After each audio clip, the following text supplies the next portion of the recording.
This is Mustang.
This is Mustang Football. Brought to you by Advanced Homes and by American Bus Sales. Advanced Orthopedics of Oklahoma. Neely Insurance and Financial Services. Edwin Evers Pecans. Armstrong Bank. Texoma Tractor. Will Rogers Animal Hospital. And by RCB Bank.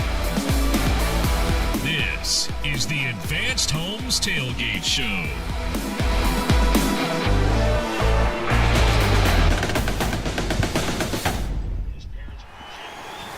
Dreaming of building your perfect home? At Advanced Homes, we're here to... If you were alive in 1976, you might recall the box office hit The Bad News Bears, starring Walter Matthau, Tatum O'Neal, about a bunch of boys that didn't make other rosters in Little League Baseball League. Yet the story plot unfolds that Tatum O'Neal's character, Amanda Wolitzer, was a very talented pitcher. She gave the misfit team some hope. In the game of sports, sometimes that's all it takes. A little hope, a little momentum, and a lot of belief. The unsuspecting Bad News Bears, coached by a grumpy old former pitcher, Walter Matthau's character, who really didn't care until he did. And the Bears didn't always win the scoreboard battle, but they won the war for self-respect. They learned that true victory isn't about the trophy, it's about the effort, the camaraderie, leaving it all on the field. Tonight, the Oologah Mustangs would be considered the underdog. But after that event of last week's incredible walk-off win, that dog has some heart in it. The Mustangs still have everything alive. And tonight we are on the road to take on the Grove Ridgerunners. This is Mustang Football. Hello, everybody. I'm Brent Kellogg, along with the rest of the Mustang crew, and we have done our best to bring you the sights and the sounds. Dreaming of building your ups perfect and downs home? of the 2025 campaign. With 2 games left in the regular season, Mustangs basically have a 2-game schedule. You win both, and you're in very serious chance of hosting playoffs. Lose both, playoffs and slip out of your grasp. Todd Brock is our color analyst tonight, joins us. Todd, besides the Veneta game, the Miami game, I don't know that I've ever been more excited about a moment than to get back on the field and play this game tonight.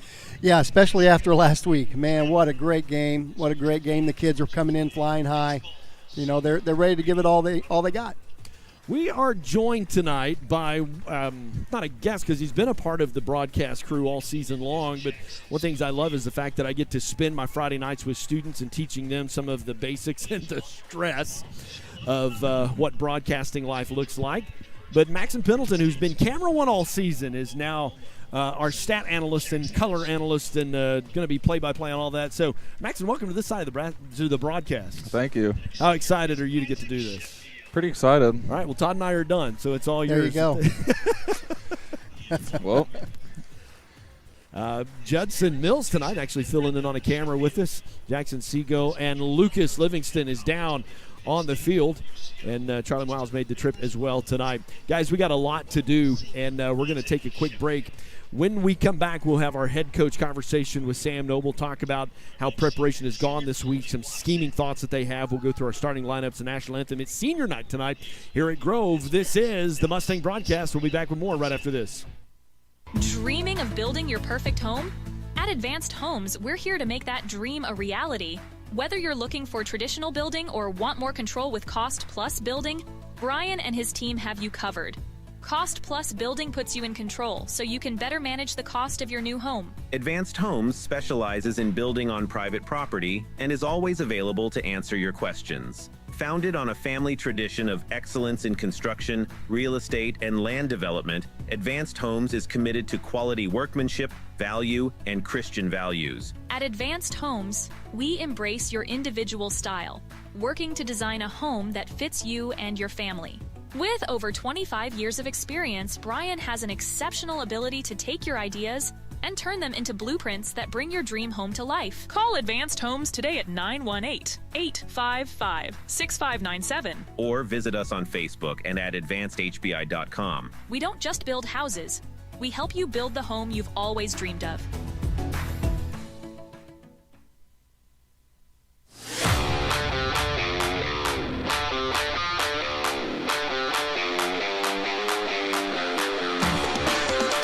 Welcome back to Advanced Home Tailgate Show. Time for our weekly conversation with head coach Sam Noble. Sam, last Friday night, honestly, one of the funnest games that I have called in a long, long time. Yeah, it was a great experience for those kids. You know, we come out really hot, you know, get up on them 14-7, go 21-7 before half.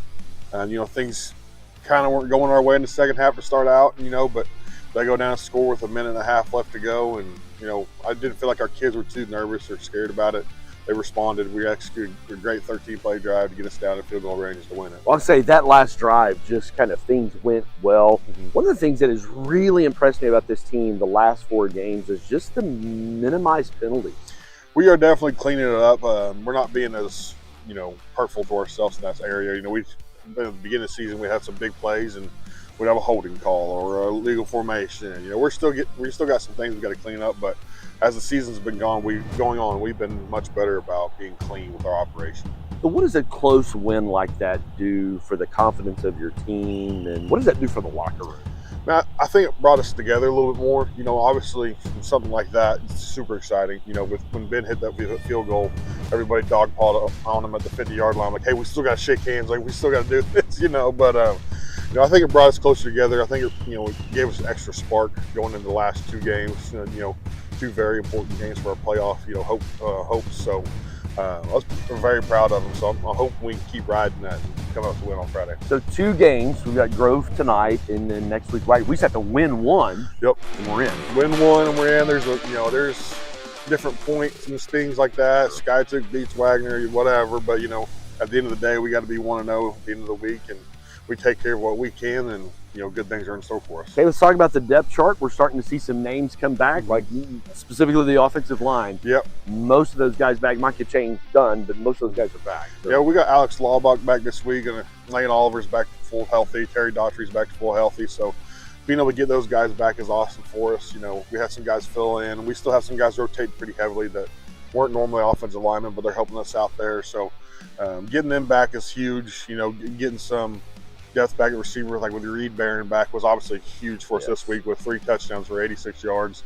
They just couldn't stop them there for a while. So getting those guys healthy and some really key important times has been awesome for us. So Grove tonight has a lot to play for. Mm-hmm. I mean, if you talk a little bit about how the district lays out, because there's been Grove, Fort Gibson, and Cushing that have really kind of been, but Grove's beat some of those guys. Yeah, Grove's sitting third in points right now. Okay. They have the head-to-head win on against Fort Gibson. They have a lot to ride for because they're hoping for a playoff home game. Right now, they're one place out of us. So, they're hoping to go 2-0 at the end of the year so they get that playoff home game. There's a good chance if we go 2-0 at the end of the year that we're sitting third, or, maybe we have a way to go up to second if, Fort Gibson fumbles a couple. Cushing's pretty much secured first place. Okay, so Cushing's in first place, yes. Then it's Fort Gibson and then Grove. Yes. Okay. Yeah, so, but, I try to tell the kids, we can't focus on what's out of our control. We want to know, control we can. And, as long as we do our part, things should be fine for us. Okay, what are they going to try to do to us tonight? They got a big quarterback that likes to run the ball. They like to throw the ball pretty good. They're big on the quarterback power, quarterback counter. He's about 6'2", 220 pounds. So he's a big guy to take down. Defensively, they're going to kind of control the edges. I'm expecting them to obviously double Aiden like they did last week with Skytook. With Reed kind of coming out last week, maybe we can kind of get it to where we open the box a little bit. We can run the ball. And then once they want to try to load the box back in, swing it on the edge of those guys. So as long as we can control their offense, get them off the field, and then we can control the clock with our offense, keep their offense off the field, maintain drives, stay penalty free, I think we got a good shot. Because they really kind of focus on their offensive side, right? Like they put their guys there, and then defense will figure it out. They're another group that's got a big offensive line, an experienced group. They're going to lean on heavy. We've played a lot of good offensive lines this year. Last week I think we saw a much improved Skytook offensive line, and our defense bowed up when they needed to. We held our own at times, so hopefully this week we come out and get after them. Awesome, Coach. Thanks for your time as always. Sir. We'll be back with more of the Advanced Home Tailgate Show right after this. Exercise has always been part of my life. I've always been an active person. I was diagnosed with spondylolisthesis. I knew that eventually I was going to have surgery, but I kept putting it off. I felt like I was being listened to, and I never felt any pressure. The techs, nurses, PA, surgeon, everybody that would come and visit me did a wonderful job. I just feel like they gave me my life back.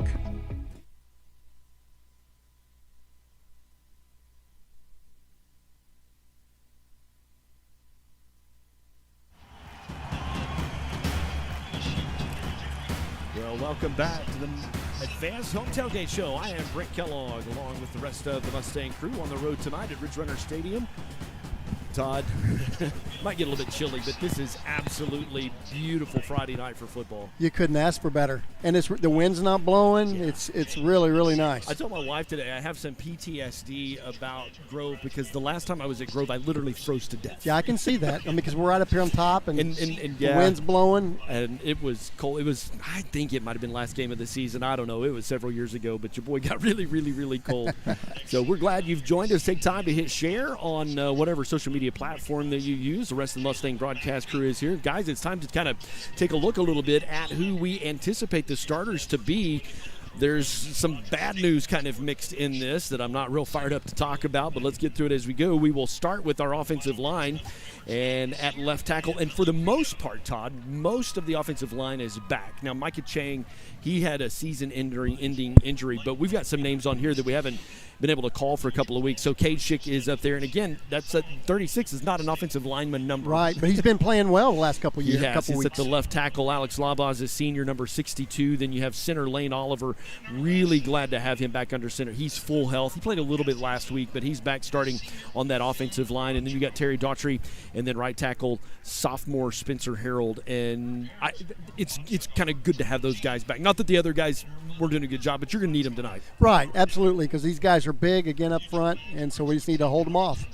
Let's take a look at who our receivers are. Uriah Hooks, senior. Aiden Gaines, who has had himself Last couple of games have been fantastic. Reed Barron, we will talk about him in just a second because last weekend the brother went off on really was a must-win for the Mustangs. And then senior Maddox DeVilbiss, number 12, he is the other receiver that kind of wides that out. And these guys have had a really good season. They have. And they're going to have a good night tonight. Yes, they are.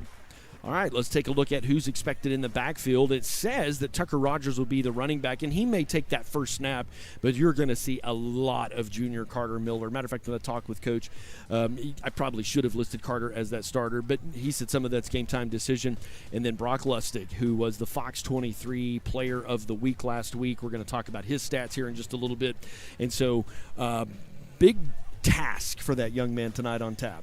Really is. We've got to move the ball a little bit on the offense. We only had like 27 yards rushing last week, so we need to up that number significantly if we're going to have a chance tonight. All right. Let's talk about the defensive line, if you will. Jaden Copeland is on one end. You will see Lane Oliver. He's one of a few that will be playing both ways tonight. We would really like to get that number smaller. We really would, but by the time you're here, you've got a lot of injuries in the mix, and Lane will be at the nose, and then Terry Daughtry also going both ways, but that's kind of your defensive line. And you want to talk about a task. Grove kind of front loads their offense, and then defense, you kind of figure that out, if you will. And that defensive line is going to have to – they got a good running back. They got a really good quarterback. Yes, they do. And they change up a lot of their offenses. There's going to be a lot of gimmick kind of plays. Going to be a lot of things that you have not seen before. All right, take a look at our linebackers. Got word this, like literally on the way up here, that Caden Fishin most likely won't play, kind of a game-time decision. But Hunter Shondell, Tucker Rogers, and Cade Evers. And you're missing some names out of that. Jackson LePage has been in there a lot. He is with FFA. The big hit is your leading tackler, Dennis Guerin, is out with an injury. Hopefully we will have him back next week, and Caden out tonight. So your linebacker core going to be young and hopefully have some extra energy. Yeah, well, and with Tucker Rogers, he's played a lot this year in that same spot, so we should be okay.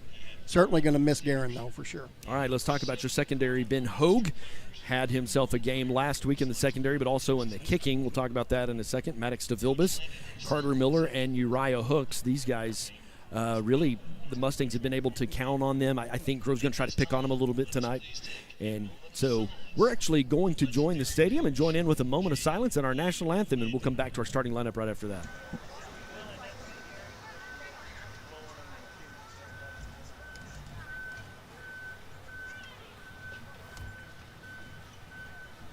Thank you. Ladies and gentlemen, at this time I am pleased to announce we are going to have a student-led prayer by Grove High School student Addie Lane.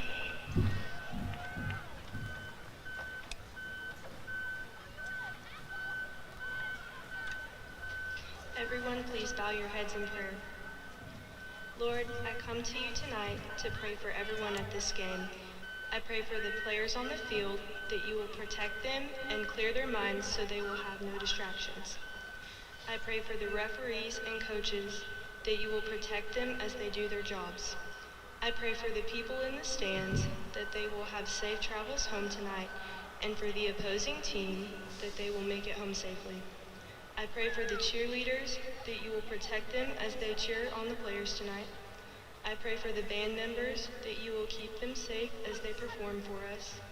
Thank you so much for all of the seniors, and I pray that you will continue to guide them on and off the field. Thank you for everything that you do for us. In Jesus' name we pray, amen.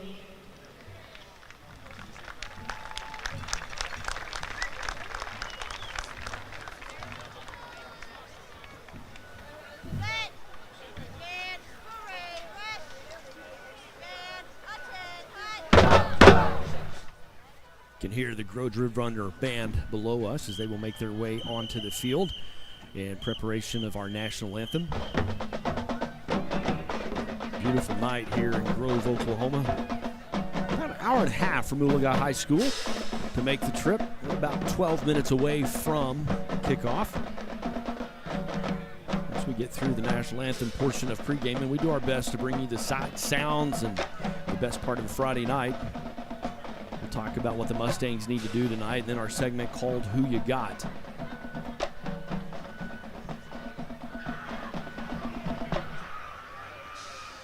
All right, our national anthem.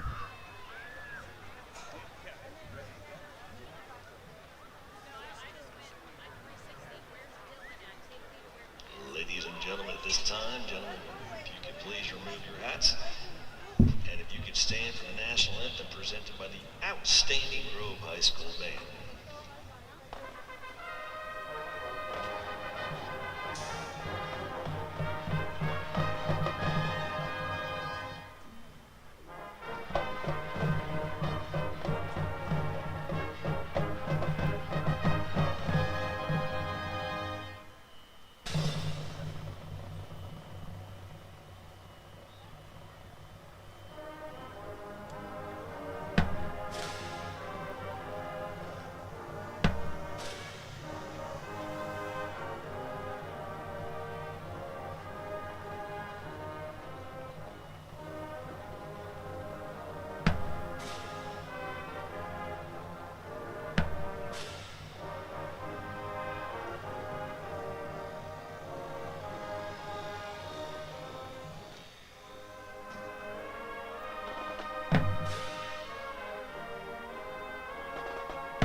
Sound of the Groves Ridgerunner Band and the national anthem. About 9 minutes away to kick off. Brent Kellogg along with Todd Brock and the rest of the Mustang crew. We're really glad you've taken time on a Friday night to join us. If you would, take time to hit that share button on social media so folks all across the Fruited Plains or the greater Oologah area that maybe didn't make the trip tonight to Oologah can join us. We're really glad that you're here. Guys, I want to talk about what the Mustangs need to do tonight in order to make this happen in our segment called Keys to the Game. Tell you what, I've told this story. Those LED lights will get me. I'm just telling you. I'm just telling you. All right, first thing for the Mustangs tonight, let's talk offense. They need to keep growing, keep improving. The last 2 weeks, we have had a media outlet award their player of the week to a Mustang. And 2 weeks ago, it was Aiden Gaines. He put on a clinic at Catoosa, 6 touchdowns, 7 catches, 252 yards. We believe to be a school record. 6 touchdowns, 3 were in the air, 2 for rushing, and then 1 of them was a punt return. This past week, Fox 23 selected Brock Lustig as the player of the week. He passed for 210 yards and 4 touchdowns. Going into week 4, the Mustangs really wanted to be a run-heavy football team, but clearly the last 4 weeks, the passing game has just been money. Probably defensive coordinators tonight are going to say, hey, we want the freshman to beat us, and the last 2 weeks, Todd, he has. Exactly right. He has grown so much. It's really, really an amazing thing to see him. The progress that he's made from game 1 to now is light and day. Yeah. Let's talk about our second thing. Actually, Reed Barron showed himself as a worthy target last week, too, 86 yards. But the big stat there was 3 touchdowns that really were the difference maker when Skytube came to Mustang Stadium. Let's talk about the second thing Mustangs need to do, and that's just keep things simple. I think that's why our offense has worked. I think that's why the Mustang passing game has found success, is just keeping things simple. Now, there's been a lot of motion from those fast receivers to kind of force eye discipline from those defenders. Then release the tight end. That worked well last week, and obviously Reed took advantage of that. We haven't had a ton of success deep. We just haven't figured those routes out yet. Well, and I think the reason for that is because of the time factor. Coach wants him to have a 1-2 throw kind of mentality, and especially when he's throwing well. What we've observed these last few weeks is that when he's on the run, that's when he throws the best. So it's hard to throw those deep balls when you're running side to side. So I think that's one of the reasons why we haven't seen. There's an old country song called Dance with Who Brung You. And I would say that short passing game for the last 3 weeks has been really impactful. If it worked, keep doing it. Right. Right, Max? Mm-hmm. All right. Next on Try not to talk too much. Yeah. Next thing to do, the Mustangs need to play keep away. You've got to find a way to sustain drives. Big plays are nice. Big plays sometimes in the end will hurt you. And so I actually want to go to the next graphic and back me up one. I want to look at some statistics from last week. You can see those on your screen. Mustangs had 8 first downs. Skytook had 16. The Mustangs had 26 total yards rushing. They averaged for 1.04 yards a rush. Skytook had 246. They averaged for almost 7.5 yards. Passing, this is where the Mustangs had a little bit of the edge, 210 yards passing, 38-yard difference over what Skytook had. But total offense, there was a 182-yard difference in what Skytook was able to amass, yet the points on the board are what matter, and it was big plays. It was big plays that worked for the Mustangs, but the number that kind of got me, the Mustangs punted 6 times, Skytook only punted twice. Right. We've got to find a way tonight. This is probably the most important key to the game, is play keep away, keep their offense off the field. Their offense is dynamic. It's kind of like when people play Kansas City, the best defense against Mahomes is a good offense, keeping him on the sideline. That's what's going to have to happen tonight. And I want to be careful here because I certainly respect all of our opponents. I respect all of our coaches. But Grove loads their offense. Like, they take their best 11 guys and they load that offense, and then the defense, their goal really is to just slow you down. And their thing is they want to outscore you. Kind of the old Oklahoma State and actually old OU back in the day. Right. We're just going to put so many points on the board, you can't keep up with us. Which I think that will begin to change, I think, here in Grove, because their new head coach was the defensive coordinator at Wagner for a couple of the state championships back a few years ago. So I think he's going to be bringing some defensive mindset, but maybe that's not quite happened just yet. Here's some stats. Grove has outscored their opponents 247 to 110. They have won their games by an average of 30 points per game. Wow. And they just planned out, run you out, score you. And so the best offense we have tonight is to keep their offense off the field. That's exactly and just sustain those drives. Let's talk about the defense and what the Mustangs need to do. You can see our captains there as they're waiting for the Grove captains to come out, and we'll take the coin toss here in just a second. But for the defense, it's rally time. Without Garen Dennis, your leading tackler, you're without Jax Littlepage tonight as well. You've got a big challenge ahead of you tonight, and this is almost Goliath lining up on the other side of the ball. And you've had some big moments. They had some big stops last weekend, but man, the fourth quarter showed that we have a lot of guys going both ways, and that's just 4A football. Yeah. And tonight it's rally time for the Mustang defense. Yes, we've got to. Again, this team is going to. They're heavy on offense, as you said, and so the more we can keep the ball. The possession is going to be a big piece of tonight's game. What do you think, Max? Yeah, if we can keep their offense off the field, it'll play a big part. Okay, awesome. Secondly, the Mustangs need to tackle well on defense. I talk about this a lot for their running back, their quarterback. Like, you may not be able to bring him down, so slow him down. You want to this is really where spring ball, summer ball, camp, basic fundamentals really, really do matter. And it's that idea of don't let him break tackles tonight. We're not going to be able to bring either one of those boys down with one guy. It's going to require some gang tackling, some tackling, form tackling, as opposed to, like we've talked about in the past, those head shots, those kind of, big play kind of shots where you just throw your shoulder into them. That's not going to work tonight on these two boys. All right, lastly, the Mustangs need to win with penalties. This goes on both sides of the ball. I stuck it here on defense.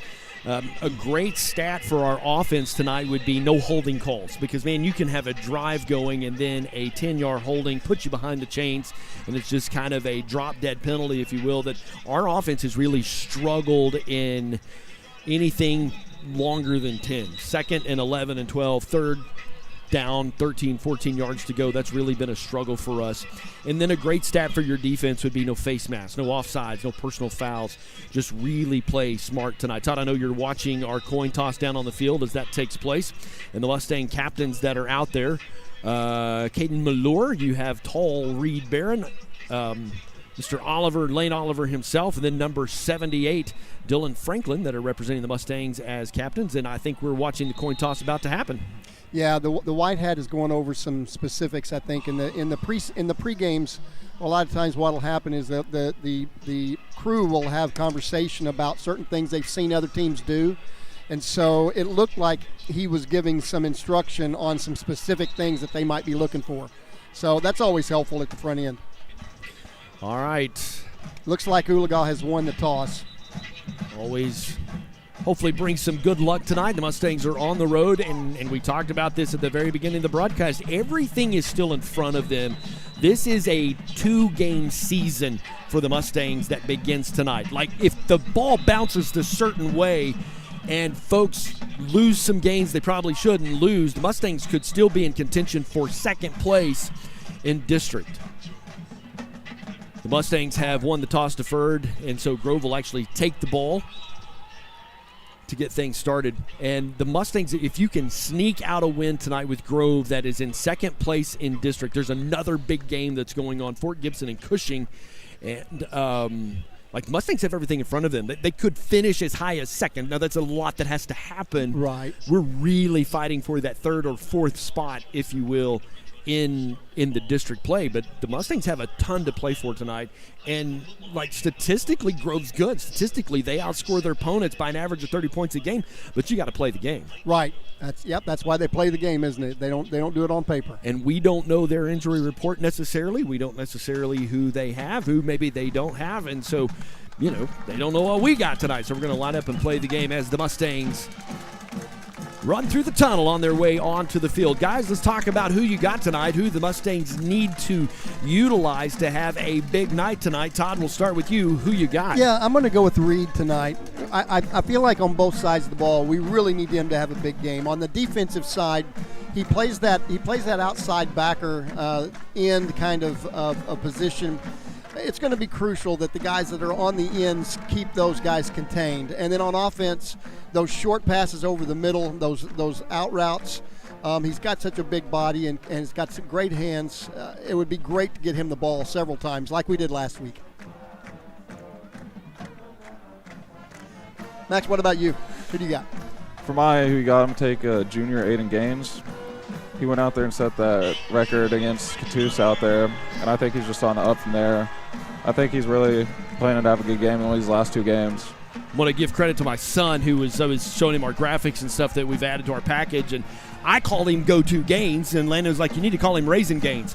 And I said that would go really well with this crew because our guys love some Raisin Gains. We love Raisin Gains. That's right.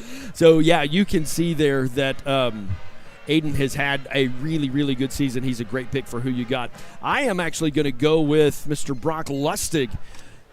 He has 1,200 yards passing on the season. He has a 61.8 percentage completion, 16 touchdowns on the season, and 6 interceptions. And I wish I would have done some research. I'm not real sure when the last time we actually had a freshman quarterback kind of put up those kind of statistics. And I need to text Blake Salt, he played some as a freshman, but 1,200-yard season. But that completion rate, Todd, that's what's so impressive to me. Yes, it really, really is. As we were talking on the way up here, I wonder what the records are for a freshman quarterback. On the whole, yards, touchdowns, those kind of things. All right, the Mustangs set to kick it away. They're just going to kind of pooch that to the right side, maybe to catch Grove. And the ball is on the ground. We got it. Great beginning.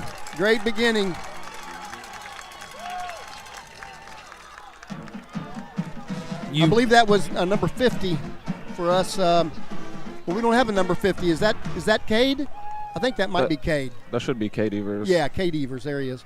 You just stole a possession. We sure did. Like you got the ball to start the game.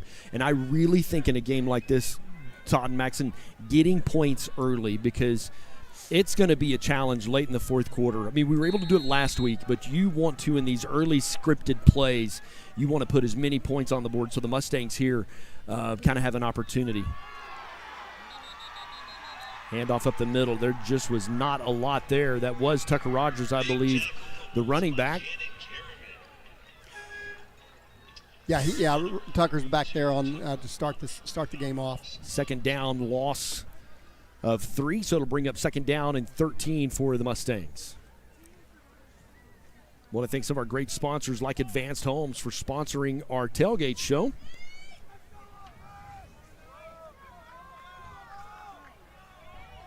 Brock Lustig, Fox 23 Player of the Week. Grove lined up with 4 down linemen that time. Hand off around the left side. Nice Going to pick up about 5, so it's going to put you in third down and manageable because the Mustangs really don't do good in that third down behind the chain scenario. No, and most teams don't. I mean that's why they call it behind the chains. It's if we can stay, 3rd and 7, 3rd and 6 like we are right now. We've got to, and this is probably going to be 2 down territory as well, I would think. Maybe not. You're on that side of the 50. Yeah, I mean, we're inside the 40-yard line.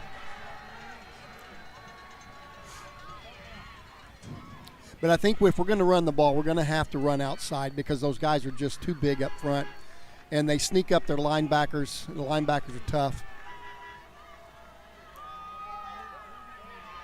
Brock running to his right, going to tuck, try to keep that. He'll be knocked out of bounds. It's close Gets to a first down down. to the 30, so it could be close enough for a first down. Let's kind of. I think it is first down. Yep, first down. How about that? Good job. Like I say, if we can pinch those ends so that we can get around the outside, that's where we're going to get our hay right there. I know we're going to have some big first downs tonight, but that may have been the biggest. That's sustaining a drive when you were second down behind the chains. 15 seconds on the play clock as Brock comes in, want to get the play right. Mustangs ball spotted between the 30 and 31-yard line. Tucker Rogers is the running back. 3 receivers in the set for the Mustangs. Handoff up the middle. He'll fall forward, pick up a couple. Now I want to make a comment here about that formation. We had an H-back in there. We had Hunter in there, so we had an extra guy blocking. What happens when we spread out so much? We've got 5 guys, right? Right. And if they're spread out like that along the defensive line, they're going to be able to get in there pretty easily. So it's almost like if we want to run the ball, we're going to need to have Reed there like he is right now. We called him when we were doing the officiating. We called those guys sniffers. Brock, quick out. Oh, man, that number 0, Jace Fink. He probably saved a big game because he stopped Reed just enough. Yep. That Reed could not get there. That was just a step or 2 beyond him. And so it's a 3rd down and 7 situation coming up. Max, what do you think about this side of the broadcast? You missed your camera yet? I like it. Okay. It's fun. I'm with you. I think again we're in 2 down territory again here tonight. In this one right here, 3rd and 7. Big 3rd down coming up for the Mustang offense. All their receivers are to the far side. Going to bring Reed over to the side of the formation. Handoff to Tucker Rogers. He's going to pick up that couple, but it's certainly not enough for the first down. But it does leave you in a 4th down manageable situation. And again, did you notice the formation? Yes. We had 2 tight ends and we had an H-back. That's how we're going to have to run the ball, really. I mean, that's just the that way extra it is. blocker, yeah. Yeah, we're going to have to because they're just so big.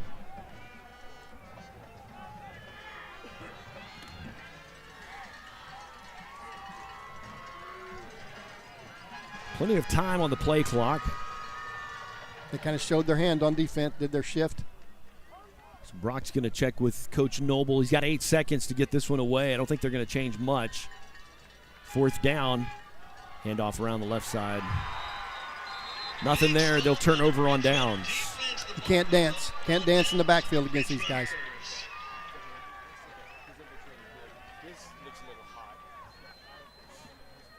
But you know what? That's a good drive in the sense that we have we took off some time, had a little bit of momentum in the sense that we made some big plays. It's a good start. Mm-hmm. This offensive team here has got about 4 boys that are going next level. Several schools. Kansas University is looking at this running back right here, the first guy. 2-time state runner-up in wrestling. Big gain on the carry for the Ridgerunners to begin this 1st and 10. About 5'11", 190, so good size for a running back. Really quick feet. Special thanks to American Bus, providing transportation needs from 9 to 90.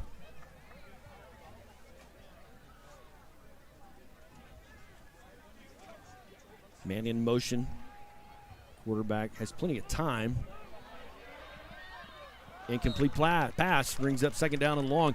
And you know what, man? Kudos to our secondary. They were with those guys step for step. Yes, they were. When I saw him throwing into that, I'm like, okay, I see you. It's a big third down right here. Big third down.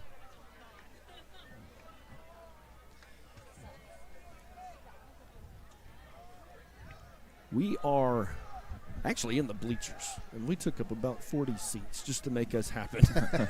We'll have. Come on, don't give them any. Don't give them any. Yeah, we talked about that. You got to beat them on penalties. Lane Sr., he's kicking himself for that. Puts them third down and 1, I believe. Yeah, scoreboard says third down and 2. We'll go with that with 7:55 left to play in the first half, first quarter. Mustangs really don't have anybody deep. We're playing man-to-man on their receivers. Screen out.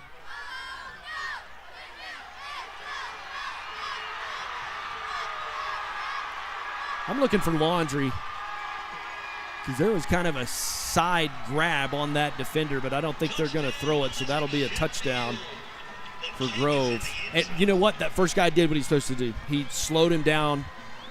Just wasn't enough for help to get there. The big play for Grove wasn't necessarily designed to be a big play. They were trying to hit you over the top just to screen out, and they had numbers on that side. So the Mustang defense will give up 6 with 7:34 left to play. He's one of their big play receivers. He's got several offers already as well to play at the next level. Ball down, kicks on the way, and it's good. But that's an example of one of the keys of the game that you talked about, tackling well. We had him there, and he was just able to get out of the grasp of that one tackler, and we didn't have enough people in the area to be able to gang tackle him.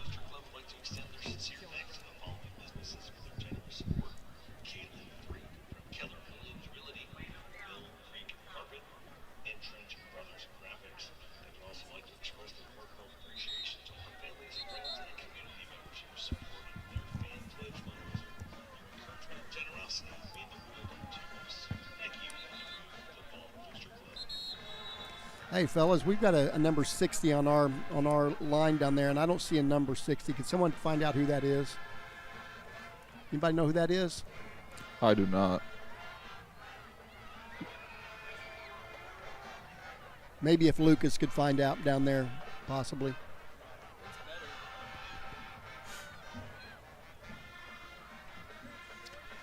All right, well, 7:34 to go in the first quarter. Grove ready to kick off, up 7-0.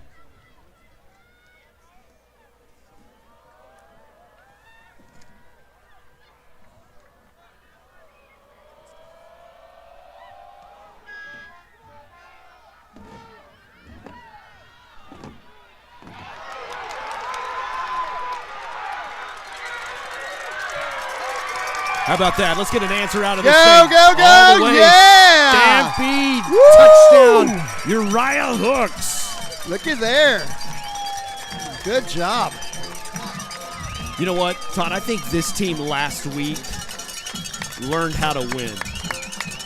Yeah. You know what I'm saying? I think last week's win over Skytook, and we talked about this in the pregame, statistically, like Skytook had the better game. We just had the better game on the scoreboard. And I think this team learned how to win. And so with a huge, you stole one with you got a fumble recovery and had a sustainable drive to begin the ball game. Here is Ben Hogue, ball down, kick is on the way. And it's good. He probably won't like the way it looked, but it's good. Still counts as one, doesn't it? You stole a possession, and you put together a little bit of a drive to begin the ball game, and you'll get the ball at the second half. And then your special teams just put points on the board for you. I don't know that we could have a better start, honestly. Yeah, correct. And again, I mean, we gave up a big play, yes. Kellogg sounds like a broken record, but you want to get as many points early on in this game as you can, because fourth quarter points, I think, are going to be hard to find. Mustang faithful are on the road tonight. Man, they are. This is kind of a smaller bleacher setting. It's probably about the size of our guest bleacher setting, but they are packed in here tonight. We're full up. And I kind of feel bad for taking 3 rolls, but that's what we had to do. So it takes a lot to make us happen. 7:23 left to go. Ben Hogue will set to kick this one away as they place the ball down at the 40-yard line. All Smiles Dental, quality, affordable dental care right here at home at Edward Jones Investment. Mr. Kent Jensen helping you discover what truly matters. Appreciate all of our Mustang athletic sponsors.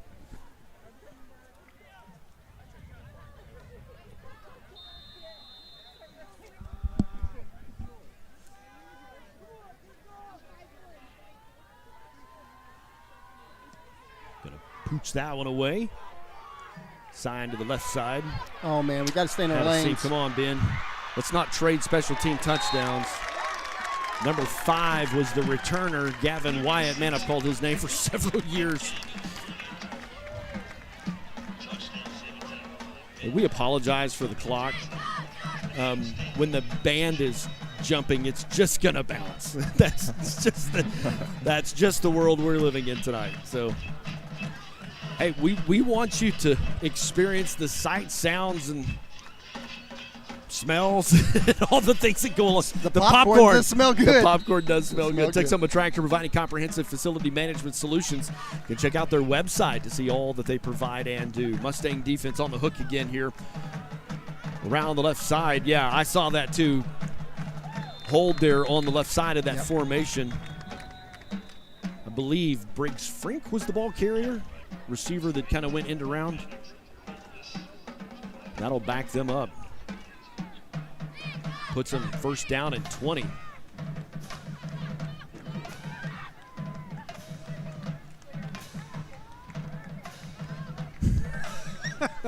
We're gonna have to get a picture of that. Some Halloween costumes show up here in the stands tonight, and it's the coaches. Nice. Is that what that is, Max? Is that pretty good Halloween costume? All right, first down and 20. Another screen out. There we go. Yeah. 44 for the Mustangs got in there. Jaden Copeland off that D line was able to tackle him and actually bring him backwards. I'm sure they're going to give him some pretty good forward momentum. I think he's going to pick up 3, maybe 4. They're going to be doing a lot of motion, so we're going to have to really be good eye discipline. Eye discipline for sure. Lots of motion. Cody Gilmore, defensive coordinator for the Mustangs.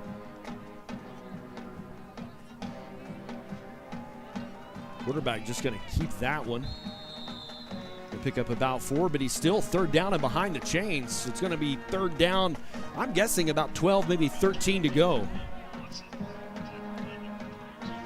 And they are probably in 2-down territory as well, Sure. so we need to make sure that we don't give them a big play here. Mustangs last week, especially in the first half, were able to get some big stops. Be nice to pull one here.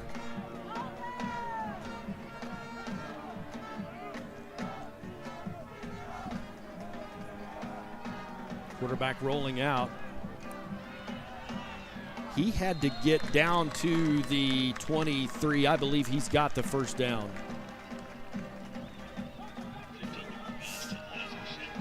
That'll move the chains.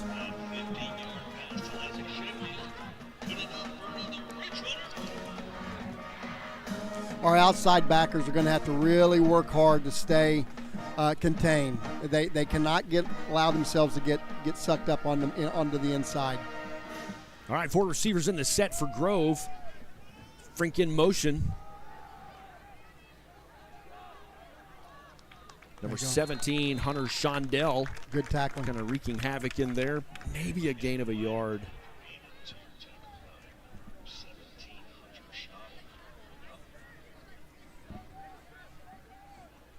Shuffling some guys in there, giving them a rest. 5:46 left to play. Got a pretty wide set out here. 3 to the right. They've got 20 seconds, so they're not necessarily in a hurry, and that's okay. It also kind of lets you catch your breath. Yeah, they kind of do that muddle huddle, don't they? Really don't huddle around traditionally. I think it takes 6, maybe 7 seconds to snap the ball. Quarterback's got time. Over the middle, incomplete, going to bring up a 3rd down and 8 situation.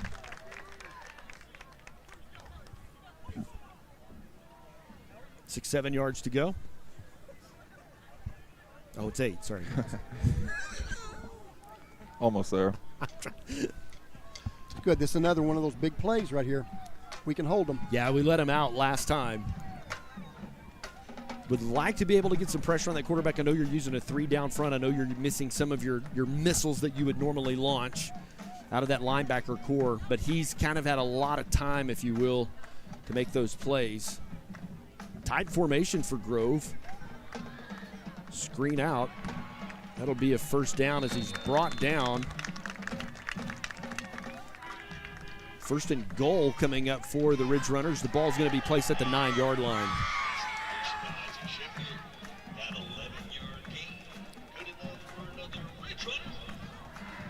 There's the wrecking crew. Unfortunately, late today found out don't have a couple of those guys. But that linebacker crew that has really had such a great season just in causing disruption. Oh, look at this, an old power eye. Hand off to that running back that he's got eyes on him. He'll get into the end zone. Stampede touchdown. So Bryson Richardson, I believe, is their running back. No, that was Wyatt, Gavin Wyatt. Okay, gotcha. Yeah, Gavin Wyatt, yep. number 5. He is a senior for the Ridgerunners. New coach over here. He's been here. Is this his 2nd year, Todd? This is his 1st year. First year. Okay. Came out. He's been. You know where he's been. He came out of Wagner to come up here. Correct. They also have another Wagner product as their quarterback coach. What was his name? Sawyer Jones, from a few years ago. Won a couple state championships. Before the game, I got to visit with Gavin's dad over there on the far side. Oh yeah. So he gave me some information about some of their kids, and they've got several boys that are looking. They're getting some really quality looks from some pretty good sized schools. Gavin, his son, number 5, has gotten some looks with KU and has not got any offers yet. As far as any gotten any offers yet, but he's talked with several. Pitt State, Missouri Southern, and a couple of their big offensive linemen too are next level guys. And probably their best one is a junior. He's 6'6" and weighs 315. They got a good sized roster too. I mean, they got a bunch of kids. They've got 70 names. Yeah. On their roster, and that just helps you with depth, helps you be able to platoon fresh legs in and out. Right, and they have a big class of seniors, 14, but 14 out of 70. That means they've got a lot of kids coming back. Oh, that ain't gonna go. We get the ball right there if we want it. Mustangs have had a couple of lucky bounces tonight, and that will be one of them. Also kind of top the ball. And good field position for the Mustangs as they'll start 1st down and 10 on the Ridgerunner side of the field. Max, what's that tell you? Sometimes it gets lucky. Yeah. How was school today? Pretty good. Didn't do too much. Usual for a senior. Usual for the senior. We can talk about basketball a little bit here in a while. Yeah, I've got their schedule. We'll pull that up here in just a second. Mustang, a handful of these guys are football players. We'll transition to basketball. Brock's just going to keep it up the middle. Likes to scramble, gain of 2. It was just an old-fashioned option play there. Good job by Brock. Good way to start off a series. Wasn't Coach talking about he'd like to be able to soften them up a little bit and then throw the ball? It's kind of what we're doing right now. We've thrown the ball just 2 or 3 times in this game so far. Gain of 4 brings up 2nd down and 6. Mustangs trail by a score. They better hurry. We only got 5 seconds on the play clock. Come on, Coach.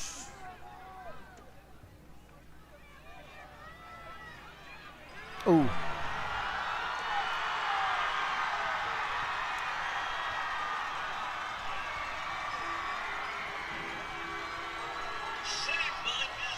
That size and speed of that D-line just created a disruption that I don't know that Brock saw coming. That was really fast. I mean, he got in there. That was Gavin Wyatt. Is that who made that play? Well, he's the one that got the ball, but okay. Hernandez is the one that caused the disruption. 6'2", 280. Yeah, big kid.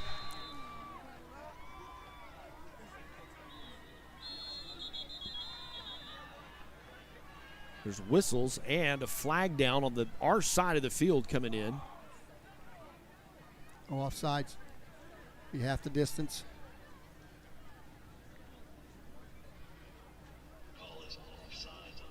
I don't think that changes anything you do. Sometimes that extra yard says, hey, let's go for 2.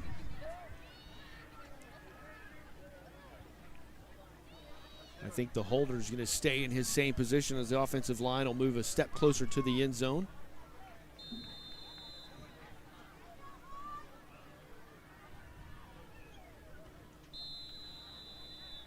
Kicks up. It's no good. Man, you things went your way there on a kickoff where they kind of gave you a gift. And now you just kind of find yourself whimpering a little bit because that kind of stung. You've been in this. Yeah. I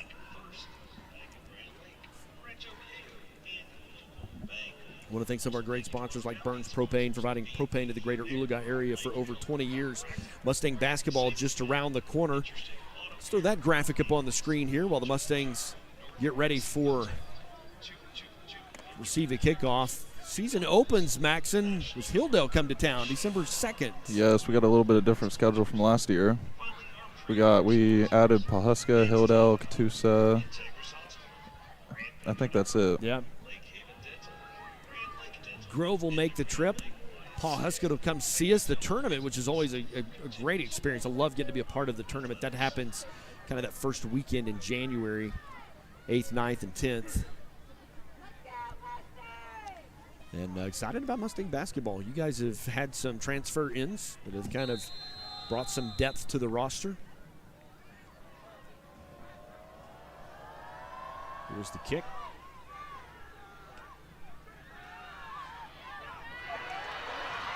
Could there be? Nope, they're going to get him down. Is that Ben, I believe? That's Ben, yep. Good return. Nice heads-up return.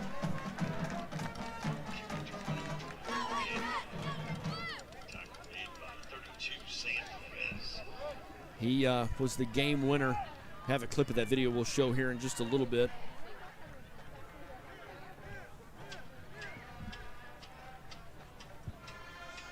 Mustangs on the road.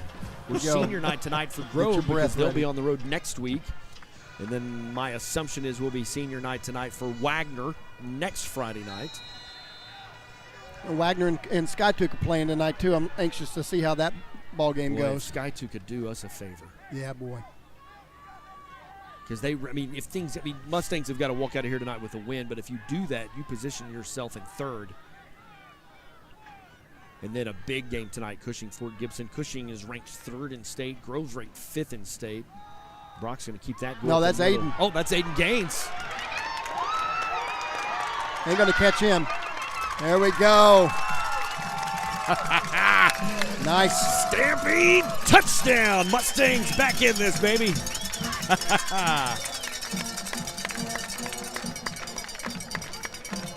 You hear the sounds of the Stallion Battalion playing. The name of the song is The Washington and Lee Swing. I was just checking Maxon doesn't even know the name of his fight song. Did you know the name of it?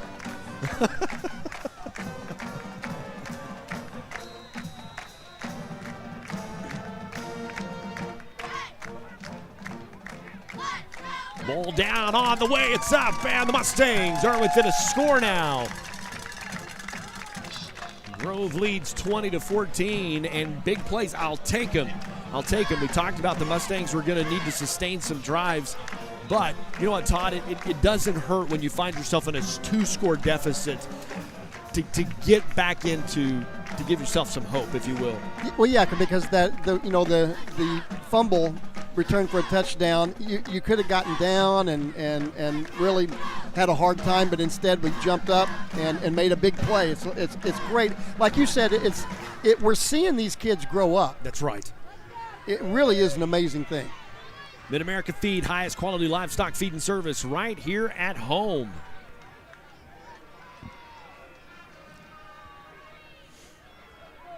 Lucas Livingston, our sideline camera operator. That has been such a neat addition to our broadcast this year. He does a great job toting that thing around. On road games, he falls asleep on the way home because he's so tired. He doesn't snore, though, so that's a good thing. No. Ben will pooch that one to the right side. Everybody stay in the lanes. Takes it at the 26-yard line. Caden Malure was a part of that. He helped slow him down. A couple of other guys got to him. Mustang defense really needs to slow him down here, almost get a stop if you can. Haven't stopped their offense yet, but boy, there's no time like the present. Did you hear that score? 7-7, Cushing and Fort Gibson. That's going to be an interesting game to follow. We're going to follow that. We're going to follow Wagner Skytube throughout the night as well, because those games, I mean, I'm just telling you, you would think with some of the gauntlet we've been through, but the Mustangs still have a lot to play for. Quick screen out the right side. Oh, he's slippery. Pitch and catch to Brady Rutherford. Man, they had 2 sets of hands on him. We talked about that in our keys to the game. You got to tackle. And we're just going to swap big plays. Maybe we're looking to set a District 4A3 scoring record and how many points we can score in the first half. Help me, Lord. Yeah, that's we've got quite a few, don't we? 40 points already. We're not even out of the first quarter. No. How about another missed PAT? Could you guys help us out that way? Because we're going to need that here come the fourth quarter, if you will. You got that one. It has been Red Ribbon Week. And both the lower and the upper elementary have had all kinds of stuff going on.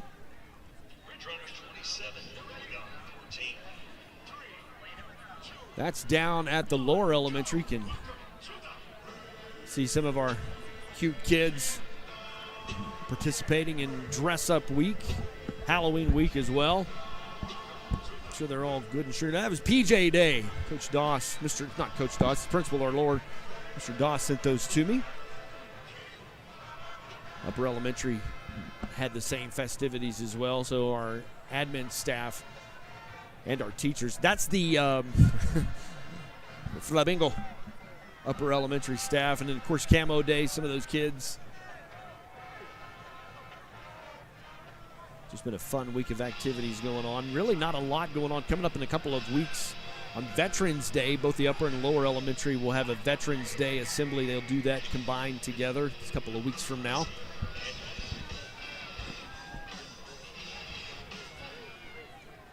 Fun stuff going on at Oologah School. Passage of a bond a couple of weeks ago, and man, things are getting busy with just preparation. Going to have a busy summer ahead of us. Got a new kicker in here, number 75. Their big offensive lineman. We were watching him beforehand. They got to get everybody in. Guess they realized they were a count short.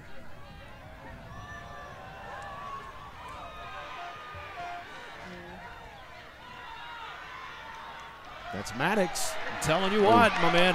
We got Laundry in on the far side. Brought him down, but a great return.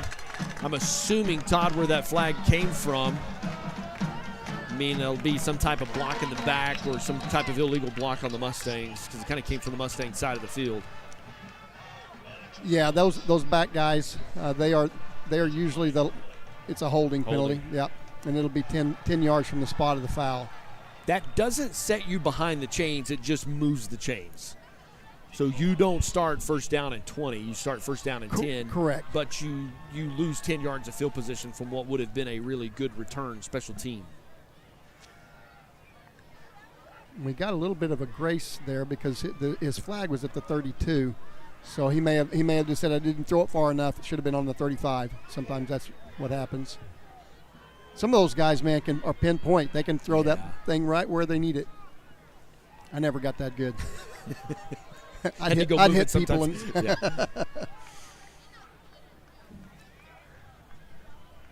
All right, Mustang offense. Brock around the right side, going to keep that. Good gain on the play, maybe 4. Nice violent tackle by Greg Spink. Burns Propane, providing propane to the greater Oologah area for over 20 years. And it's time to call them with that first cold front coming through, waking up cold in the morning. I love this weather. Yeah. Fall and spring, they're hard to beat in Oklahoma. I mean, I can do without the Naders. Yeah. Down in 6. Brock across the middle. Aiden Here we go. Gaines. I believe he's going to get the That's going to be a first first down. Yep, sure is. Good the job. chains. Nice quick pass. Be great to sustain a drive. I know we've swapped. I mean, you're tuning in assuming it's 2:38 left to go till the half. No, it's 2:35 and counting till the first quarter's over.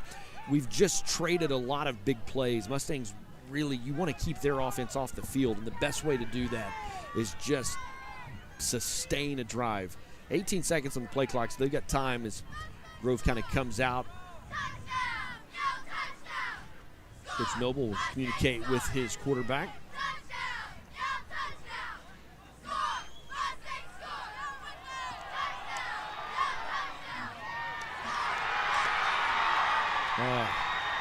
Interception. Oh, we got a flag here. I thought he was step for step with him. We got 2 flags down. And that was Maddox, intended receiver. Flags were after the interception, so I'm assuming that Grove will maintain possession. Yeah, it was after the change of possession. We have been fantastic in the short game. But, man, finding those deep passes, Maxon, has sometimes escaped us. Yes, that's what you need sometimes. All right, waiting on the white hat.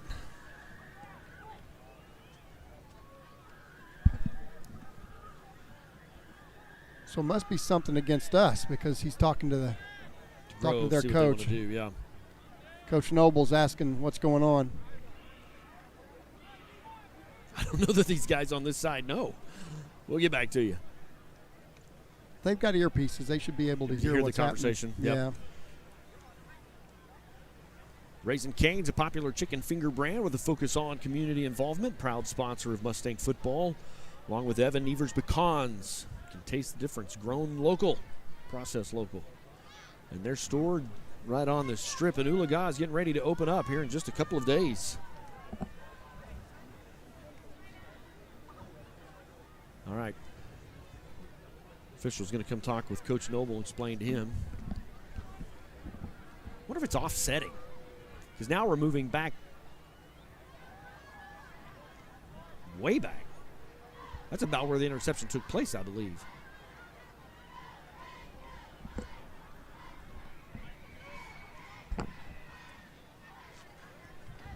All right, Todd, you're the official. Can you read lips too? Can you tell me what's going on down there? Yeah, they had offsetting penalties, and so what happens is it goes back to where the ball exchanged sides. Okay. Yeah, so that's why they're way back there, because it was after the play.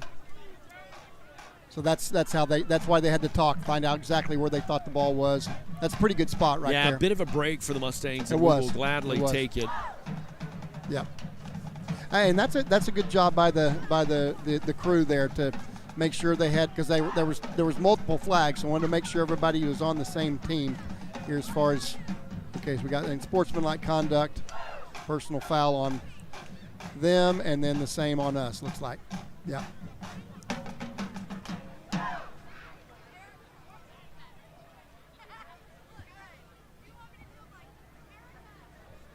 You know, where were we? Catoosa, where they had a mic'd umpire? Yeah. I really like that. It is nice, yeah. I really like that. So I'm asking an official here, if you show up to an Oologah High School and we go, hey, here's your microphone, do they have to use it, or can officials reject that? They can, yeah, they can. No. Number 32 for the Mustangs, Tucker Rogers creating pressure. Brings up second down. A new platoon of Mustangs will come in. Kind of see Jaden Copeland kind of nursing a leg, but he's still playing. There's good pressure on the inside there by Tucker. Yes, sir. Yeah. Coming from his outside backer. Yeah, he made that quarterback throw that before he wanted to. All right, number 6. Looks like what we've put in. We put Shondell in there where Guerin usually is. He's in that middle linebacker spot. Oh, pressure again.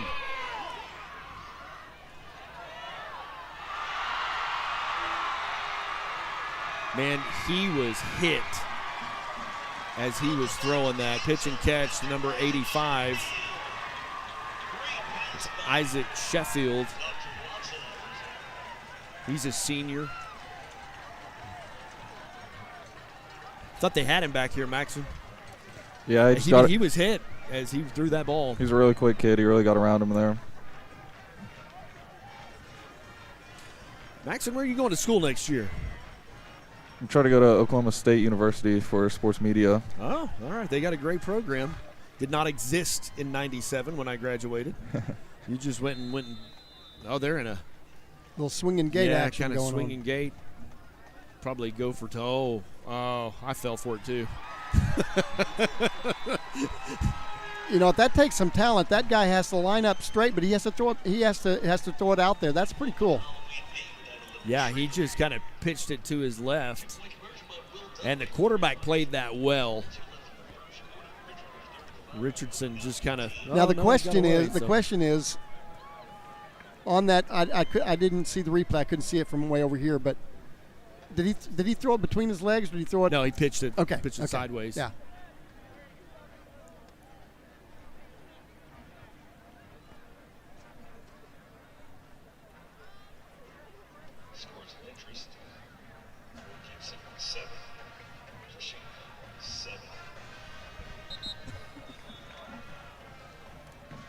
Cushing and Fort Gibson still tied at 7.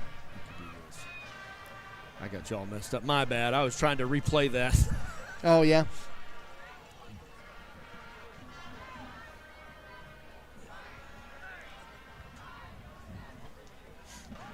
All right, Grove set to kick it away. I mean, I'd say crazier things have happened, but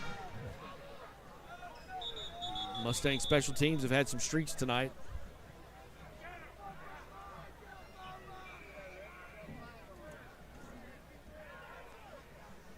Too many guys on this side of the field? What are they? I mean. Yeah, you can't. Yeah, you can't. Oh, no, he had to be. There was something wrong. He had to be pulled off. Oh, okay. Yeah. Oh, they had to get him off because of his leg. He didn't have his knees covered.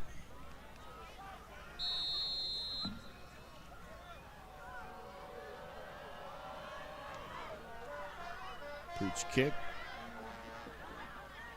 Oh.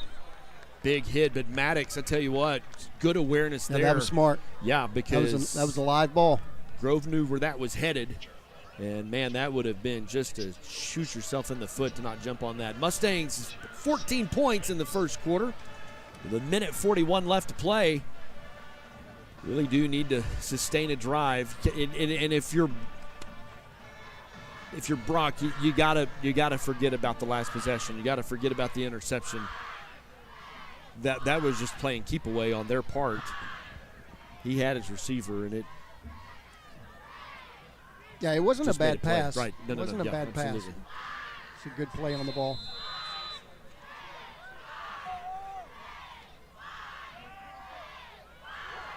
That's a pass. That's a pass. Are they not going to call that? No. Got it right here.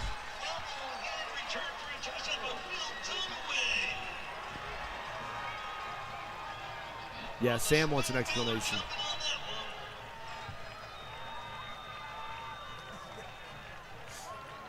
That's that line judge's call, though.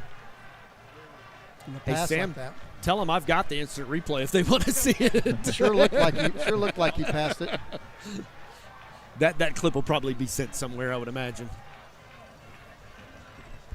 Mahomes does that kind of stuff all the time. Yeah, his arm was moving forward.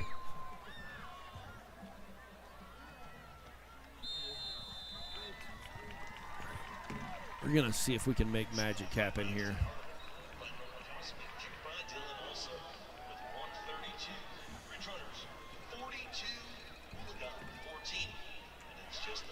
Oh, that sure does look like a pass to me. His hand he didn't have an empty hand.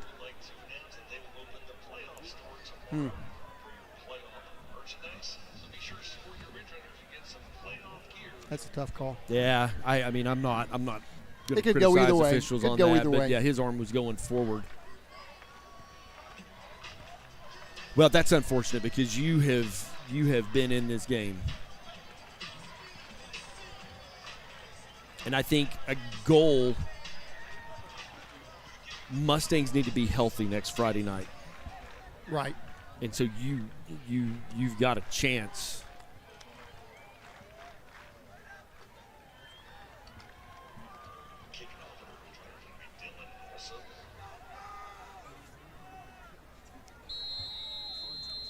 It's gonna get cold tonight, isn't it? Yeah, I've already put on my jacket. We're sitting on metal bleachers too. Come on, Maddox. That'll get out to the 36-yard line. 1st and 10 for the Mustangs. Happy Halloween, everybody. Todd dressed up as a color analyst for a football broadcast. Maxon, Yep. do you have a Halloween costume? At what Nope. point did you stop doing Halloween costumes? I think last year was the year I started. I got you. I'm with you.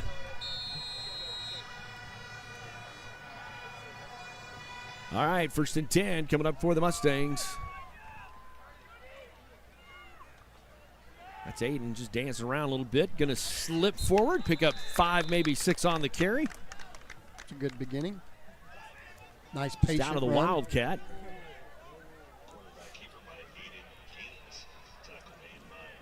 Looks like He's able that to may, fall forward, that may yeah. be what we're going to do for a minute. Let him be quarterback. Yeah, let Brock just kind of. Let him rest a little bit. He's kind of got kind of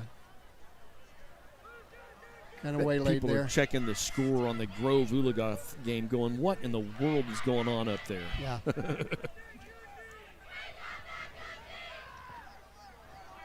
Elgin, number 2 in the state, Class 4A, on top of Clinton. Eldon is 8-0.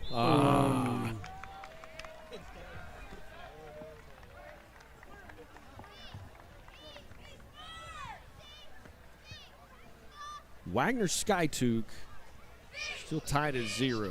Trying to get an update on that. Miami all over Catoosa. Catoosa had a rough season this year. 21-0, 11 left in the second quarter.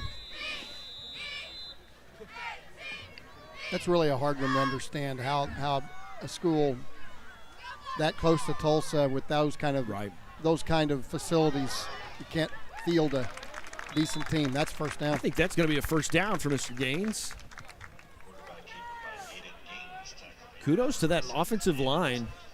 Really just a little bit of a seam there, and then that blocker. Who was that? Carter Miller. Kudos to Carter for kind of creating that space to let Aiden slip through. And that's good for a Mustang first down and 10. We're going to let this clock go down. I ain't mad at it. Tuttle, number 1 team in the state, on top of Chickasha, 28-0.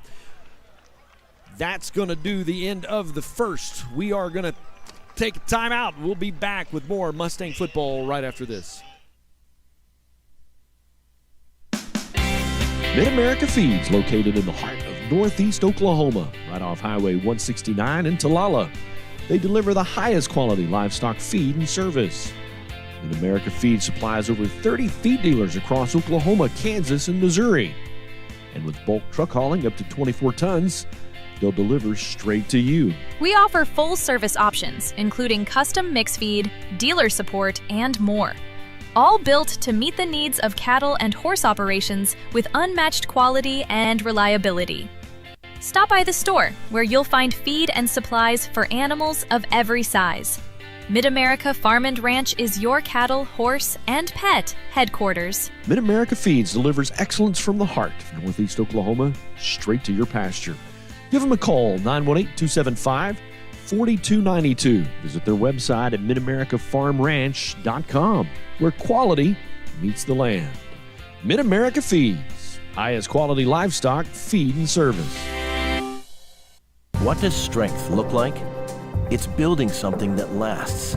It's working hard to make good things happen and being there for others. To us, it looks a whole lot like you. Armstrong Bank. Strength runs in our family.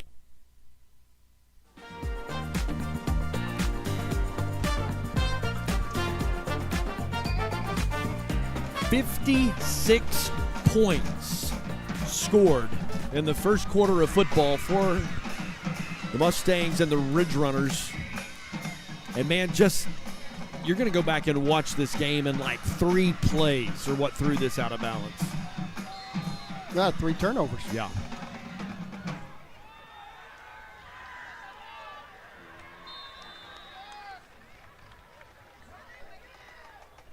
Tried to do a little misdirection. Didn't work. It's hard to do that kind of misdirection when you've got so much penetration up the middle. Look at, their defensive line is just, they're taking up lawn. They're just taking up the lawn. Those guys are just big and take up a lot of space. Yep. And 3 seconds into the play, it's clogged up. Little unusual. Yeah, Mustangs have got trips on both sides. And you got Aiden in your quarterback position. And he can throw the ball. He can. Aiden going to break a tackle, jump. Oh, the Fumble. ball's on the ground. Oh, doggone it. They're going to say it's Grove ball. Yeah, I saw his head go down. Yeah, he was headed a little bit out of the breadbasket. Mm-hmm. Boy, you needed things to go your way tonight, and like the turnovers, like the big penalties, you were going to need some help coming in tonight, and I feel like we have helped Grove in that regard. Yeah, lots of unforced, if you want to call that unforced, I guess that would be a forced fumble. Armstrong Bank. You bank with confidence. Great sponsor of Mustang football. What do they call that in the business? What is that called? Where you guys. Beautiful pass. Good catch. Yep. Number 8 on the coverage for the Mustangs. It was Carter Miller. Did they call that copy that he just did? Yep. That's what Right I was asking about. Yep. What a beautiful pass, Read though, his huh? first sponsor tag.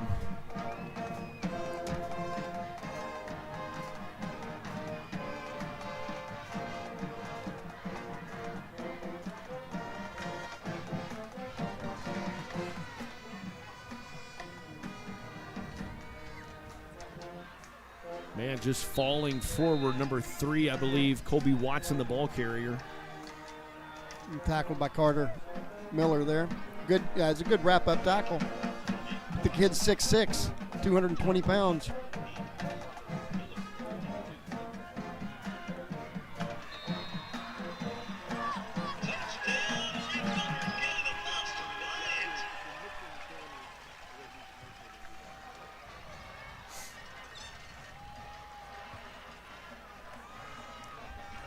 You made a comment a couple weeks ago about how you felt like this conference, this district, could very well have a team playing for the gold ball. I haven't watched the rest of the teams in the state, but the 3 that are at the top of our list are pretty doggone good teams. Yeah. So let's walk through 4A, and these are all familiar names to the Mustangs because we've played them at some point in history. So Tuttle is 8-0. Chickasha is there tonight. Tuttle has just like criminal. Like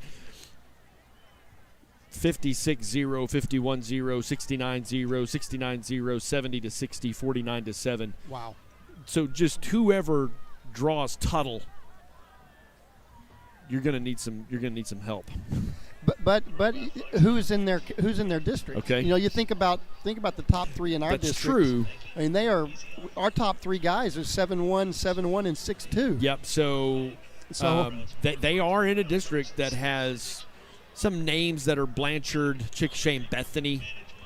But none of those guys have a winning record. Hera, they will play at the end of the season. It's currently 7-3. So yes, they have had the easier road to hoe, if you will. So let's talk then about number 2 in the state, which I believe is Elgin down by Lawton. I contend, Todd, that 4A3. There we go. 4A3 and then the one below us. Those are the two districts that, I mean, and of course for a long time it was 4A3 was where the championship stayed. Okay, so Elgin is at Clinton tonight, 28-0. Let's look at Elgin's schedule here. 60-0, 54-7, 58-13, 35-0, 56-0. But again, Newcastle is 6-2. They beat them early in the season, and Weatherford 6-2. Everybody else in their district has a losing record. Wow. Okay. So that's your 1 and your 2. Number 3 is Cushing, and they have a loss early in the season. And that was a 6A school, wasn't it, or a 5A school? 1 second, we'll pull that up. I want to say that Bristow maybe. 14-7, Cushing on top of Fort Gibson tonight. Yeah, they lost to Bristow, and Bristow's 3-5 right now. And it was just second game of the season, close game. Cushing has won 41-7, 52-35, 49-21. So their margin of victories aren't as big as what you've seen at Elgin, but they've also played a Grove, a Wagner. They still have Fort Gibson tonight.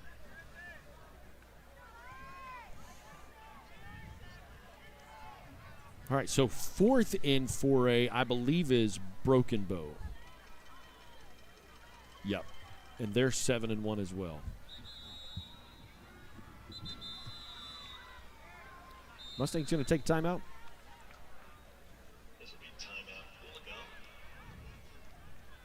We're going to take it with them. Oh, that's not a touchdown. Take a timeout. We'll be right back. What does strength look like? It's building something that lasts. It's working hard to make good things happen and being there for others. To us, it looks a whole lot like you. Armstrong Bank. Strength runs in our family. At Raising Cane's, we're huge football fans, but we're also fans of your local fundraisers and fun runs, small victories and big ideas. And yes, even the neighborhood animal shelter. I was getting to that. Plus over 30,000 other partners in the communities we serve. When you order our hand-battered chicken fingers, craveable cane sauce, and jugs of freshly made tea and lemonade to cheer on your home team, you're also supporting your hometown. Raising Cane's Chicken Fingers. One love.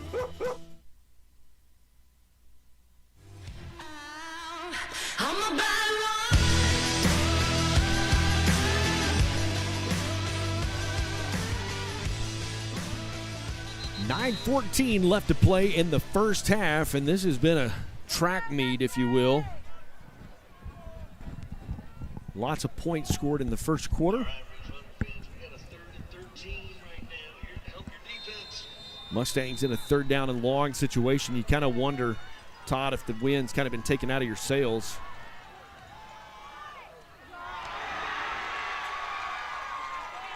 Good tackle. And you got one slow getting up. Uriah, who made the tackle. Uriah. Yeah.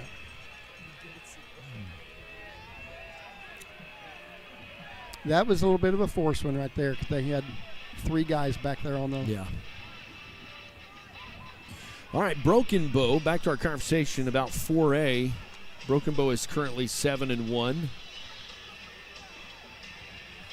And they have beat McAllister early in non-district play. They beat Idabel, Glenpool. They lost to Salisaw. But they've beat Stillwell, Hilldale, and Ada, all of those pretty. So the top 5 teams of 4A, it's going to be a pretty interesting playoff situation.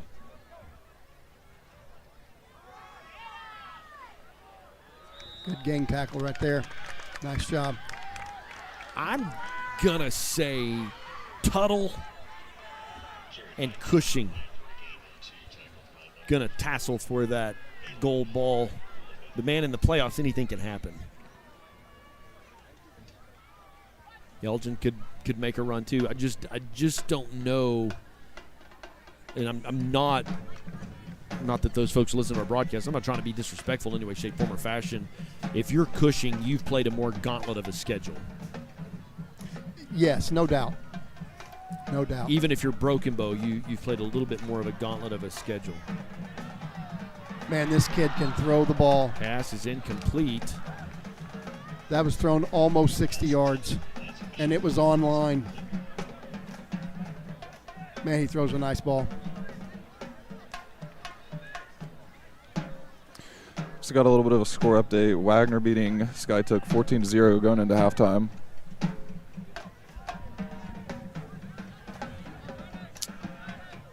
Well, let's have a moment of silence and say a little prayer for Skytook Bulldogs because we could use some help tonight.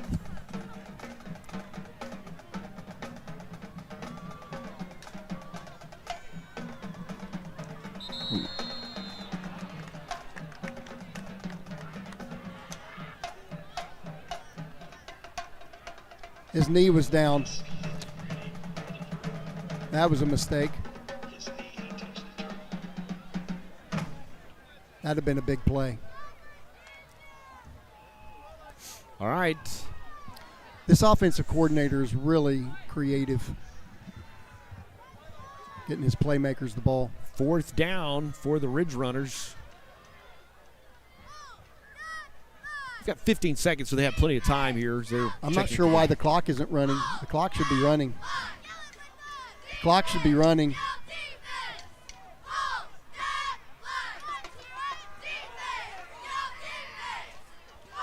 Oh, you kidding me? Man. Ben had opportunity to seal that deal.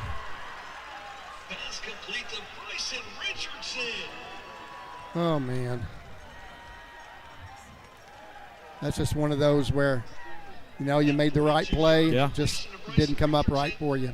Doggone it. Yeah, when you bounce a ball like that, things bouncy. Not to use the word, but there's no telling which direction it's going to go, and it just bounced wrong direction right into his hands.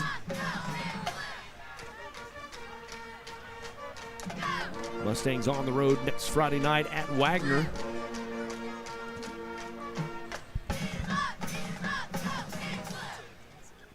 Handoff, he's going to kind of wait, push his way forward. Don't think he's in. They're going to say down between the 1 and the 2 yard line, so that'll bring up 2nd down and goal for the Ridgerunners. Definitely got some size on that line. That kid's just a freshman, number 16. He's a big kid. Looks like a linebacker. So Cushing set solid in number 1 in 4A3. And so Grove and Fort Gibson are kind of battling for that 2 spot. Gavin Wyatt will carry that into the end zone as Grove adds to their pile of points on the board. You would expect to see a monster in the end zone.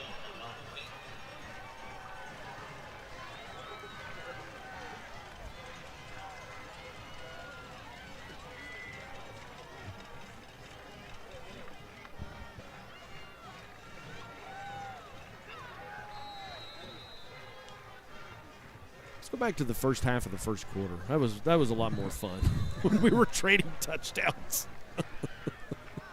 Yeah, it's been a little bit of a tough road to hoe. I felt like when they got that third score, I think when they were 2 scores ahead of us, we were swapping back and forth. And I felt like when we just had turnover and they got that third score ahead of us, I just feel like that's kind of what took the wind out of the sails a little bit, didn't it? Well, turnovers will kill you, and especially when you're outmanned, kind of outgunned, to give them extra shots, so to speak, is not a good way to play the game.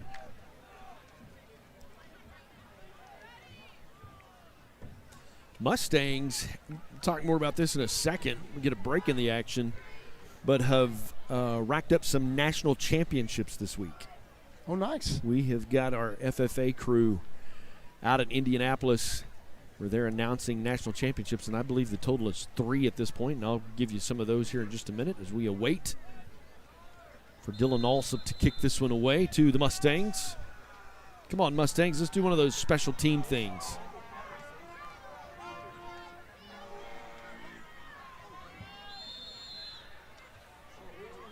Knocked out of bounds.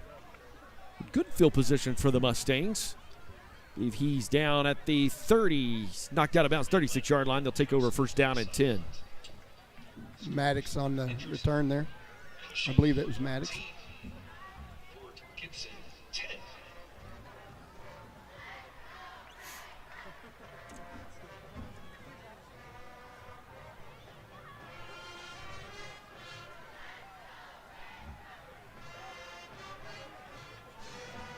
All right, Mustangs. Our offense, key to the game was just keep growing. Aiden going to turn on the Jets. Getting knocked out of bounds with a gain of 4. Bring up second down.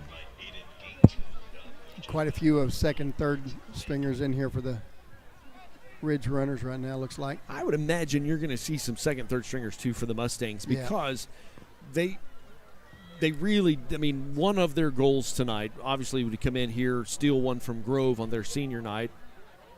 Man, you just had some big plays get out of your hands here.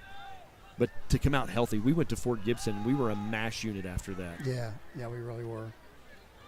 I think he'll pick up 2 on the play.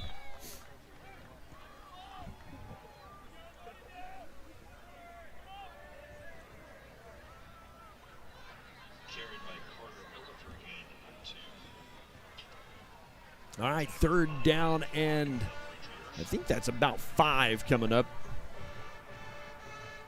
With 6:18 as the clock runs, Mustangs would love to get a first down here to keep their offense off the field. Everybody's coming. They're not going to give him any time. I'd take a timeout, Coach. You got 2 left. Yep. He's going to take it. When they shifted into that all blitz. All right, let's talk about FFA. They loaded up and headed to Indianapolis. And they are at the FFA National Convention. And, man, we've got some kids to talk about because actually today Ms. Smith just texted me an Agri-Science Fair Power Structural and Technical Division. Sophie Jensen won a national championship. Dale Harrelson and Carson Freeman won a national runner-up, and Bowden Rogers won 5th place.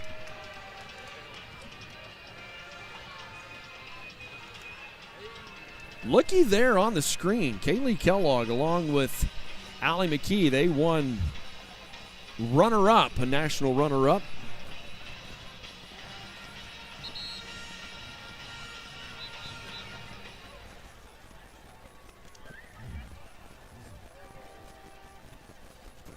And so it's been a successful trip for congrats the Mustangs. I got a list here. I'll find it in just a second while we await this play.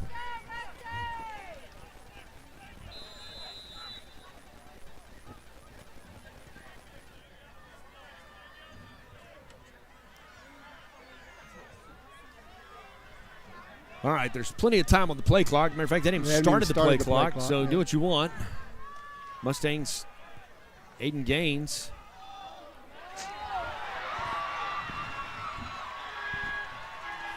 Was just under pressure. Bring him down. Brady Rutherford called his name several times tonight. Intercepted by Brady Rutherford.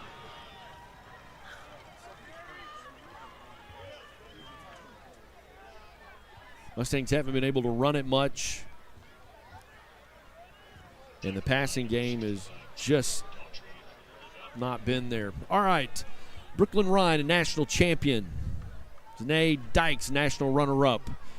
Kaylee Kellogg, Allie McKee, national runner-up. Madeline McElhaney, third place. Tatum Wells, Chloe Mitchell won a sixth place. Isabella Johnson and Gypsy Calico won a sixth place. Jagger Freeman and Jackson Littlepage won a ninth place. And then we've just added a national champion to that list. So congratulations to Oologah FFA. The awards just keep coming in. Very impressive. Oh. Could have got it.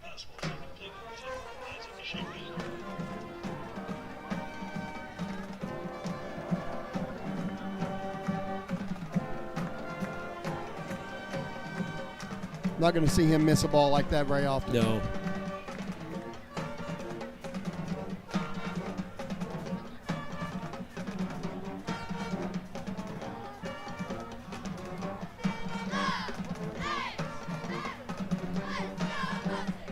Mustangs show a blitz. Plenty of time. There's 8 seconds. Going to pitch it out.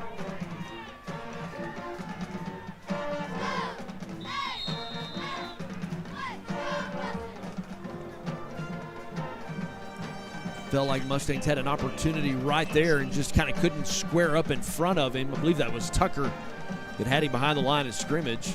Yeah, he's just got such quick feet. His dad told me he's squatting over 400 pounds. Whew.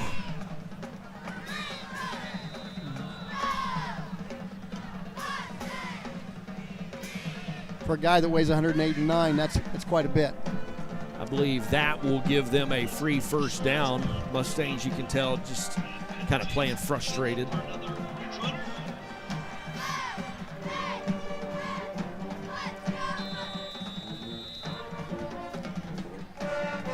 You know, that's something that we've been doing pretty well in the last few weeks is no penalties. Or I think we've got 6 or 7 penalties.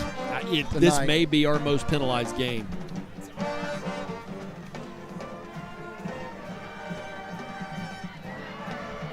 Can't.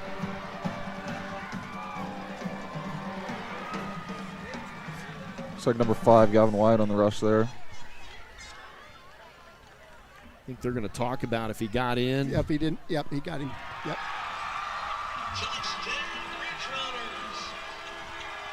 Hurt my feelings, Todd. It's hurting my feelings. Mm-hmm.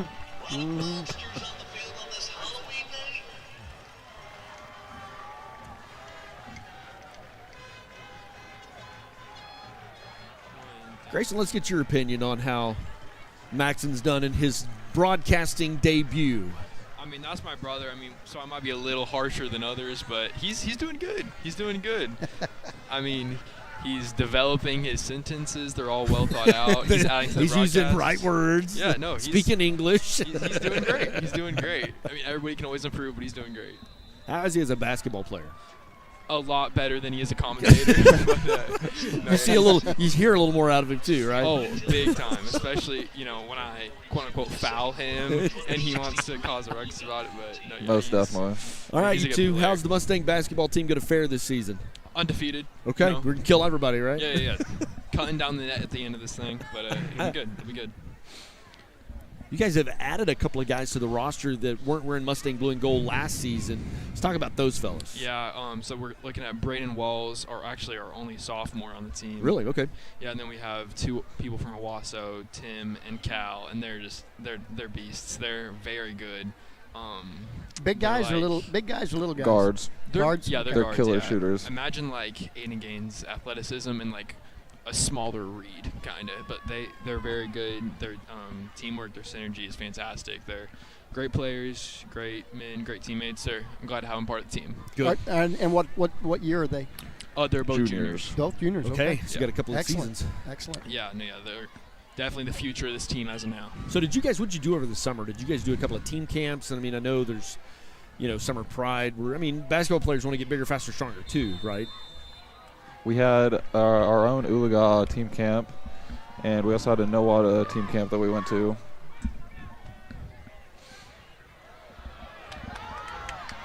We need one, boys. Just the kicker. Good return for the Mustangs, maybe to infuse a little bit of life into our lungs before we hit halftime. Maddox to Vilbus down the sideline. They have kicked him Maddox several times tonight. He'll take it. And so, boy, they placed that down 25-yard line, I believe. So the Mustangs, I tell you what, they're in Ben Hogue range. I want to put it on the other side of the line there. There you go. All right. 1st and 10 for the Mustangs, 4:34. Be nice, let's just finish out this half.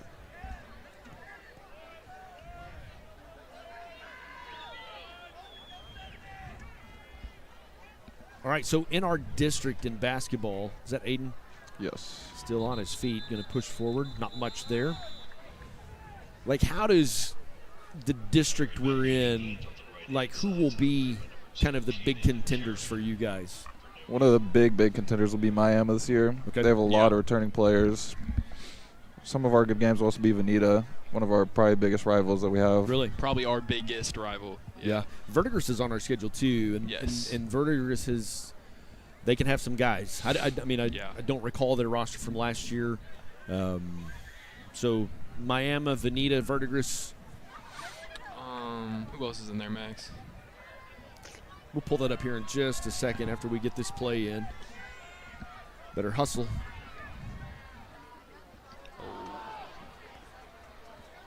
Aiden Gaines trying to make something out of nothing. Kind of see a missed snap there, and he handled that. Wisely letting the clock burn away.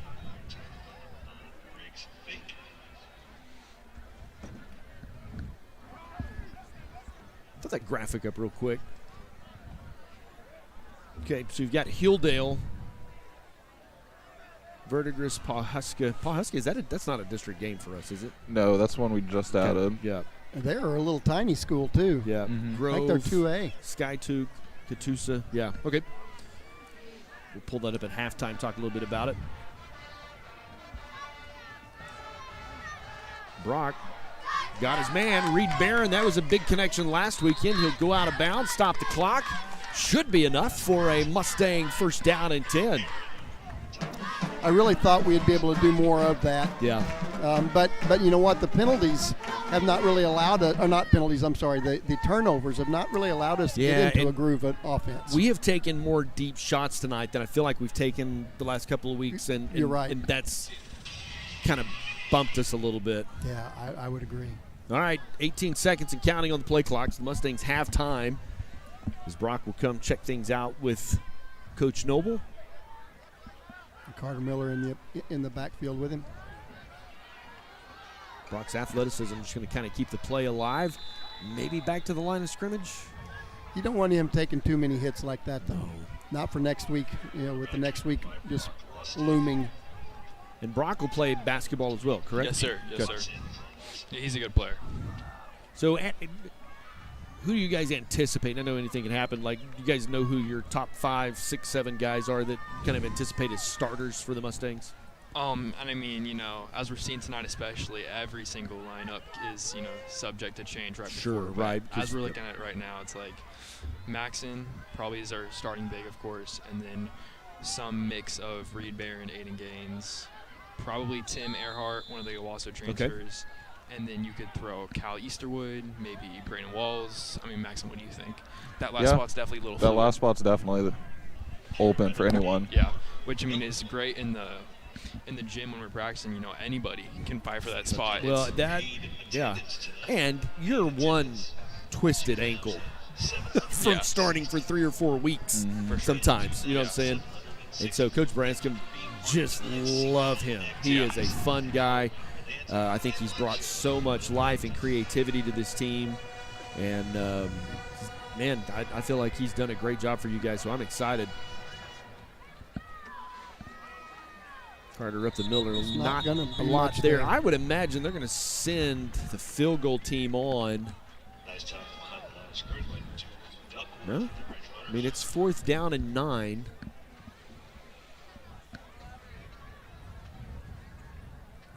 He's going to go down to 1. We got 1 left. He's going to go down to 1 second before he calls a timeout. Then he's going to call a timeout. I like that. Yeah. Yep. Let's bring that clock down, and then we'll talk about it.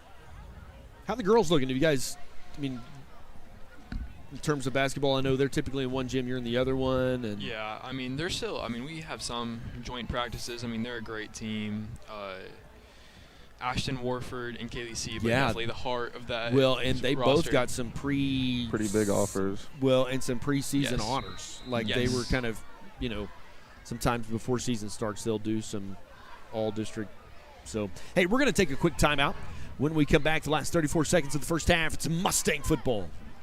At Raising Cane's, we're huge football fans, but we're also fans of your local fundraisers and fun runs, small victories and big ideas. And yes, even the neighborhood animal shelter. I was getting to that. Plus over 30,000 other partners in the communities we serve. When you order our hand-battered chicken fingers, craveable cane sauce, and jugs of freshly made tea and lemonade to cheer on your home team, you're also supporting your hometown. Raising Cane's Chicken Fingers. One love. RCB Bank is community. RCB Bank is friendly customer service. RCB Bank is trusted. RCB Bank is here to help. RCB Bank is yesterday, today, and tomorrow. RCB Bank is everywhere you need us to be. We are RCB Bank. Open an account online today to see why our customers always say, RCB Bank, that's my bank.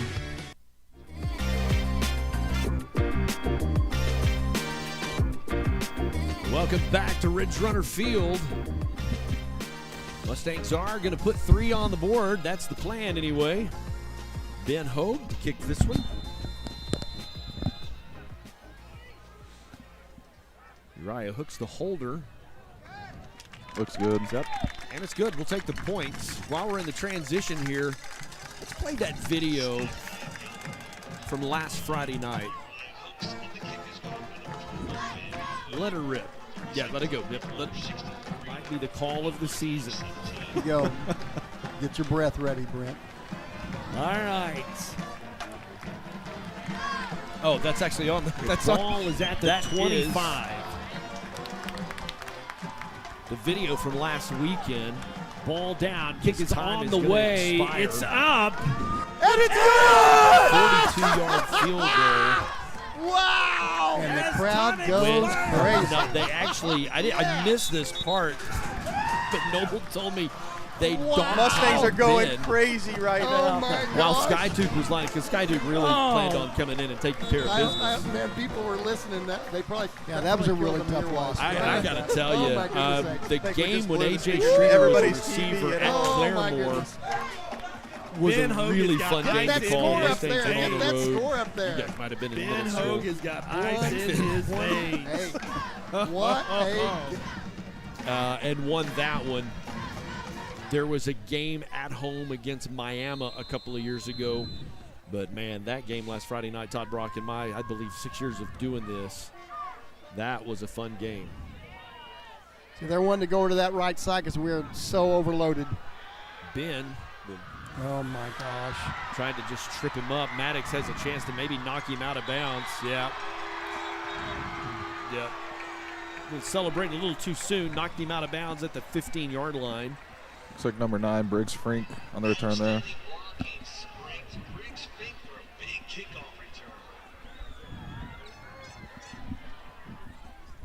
That unbalanced kickoff team is if you can get on that other side of them, boy, that's a tough one. And they've done that a couple of times. They What have. big plays of just that's when you think about this game tonight, it's going to be big play city.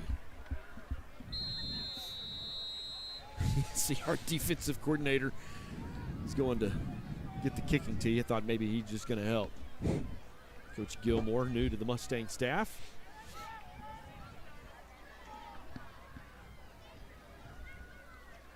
His side of the ball has had a tough road to hoe.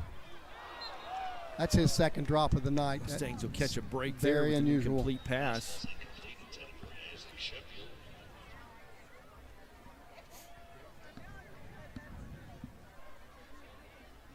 Man, it went right through his hands. Sure did. Again, you're just not going to see that very often. That kid's a really, really strong player looking to go play at the next level. All Smiles Dental, quality, affordable dental care right here at home.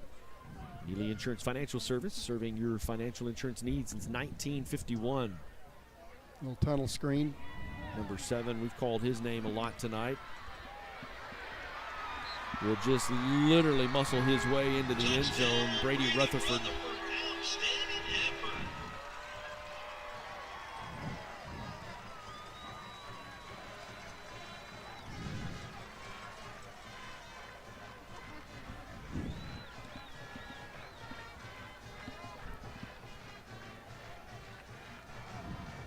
Maddox was down there for a second, but I don't think he was hurt. Yeah, I think he was just kind of frustrated with his pride's hurt what's more than going anything. on. Yeah, it's a tough deal. Man, with 5 seconds left, they're going to tack on.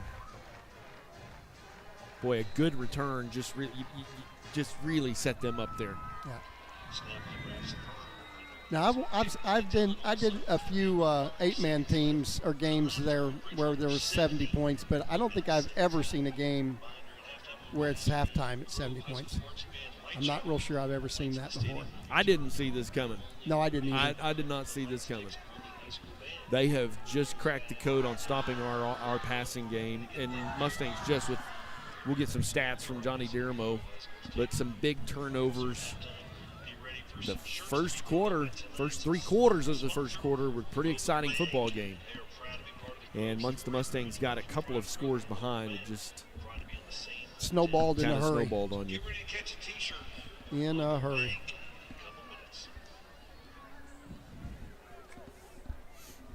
Coming up, the Mid-America Feed halftime show. Get some stats from Johnny Diramo. Start the man, the myth, the legend. Our band's not marching tonight. May perform some stuff in the stands, but they won't be marching, so won't necessarily broadcast the Stallion Battalion as part of the broadcast.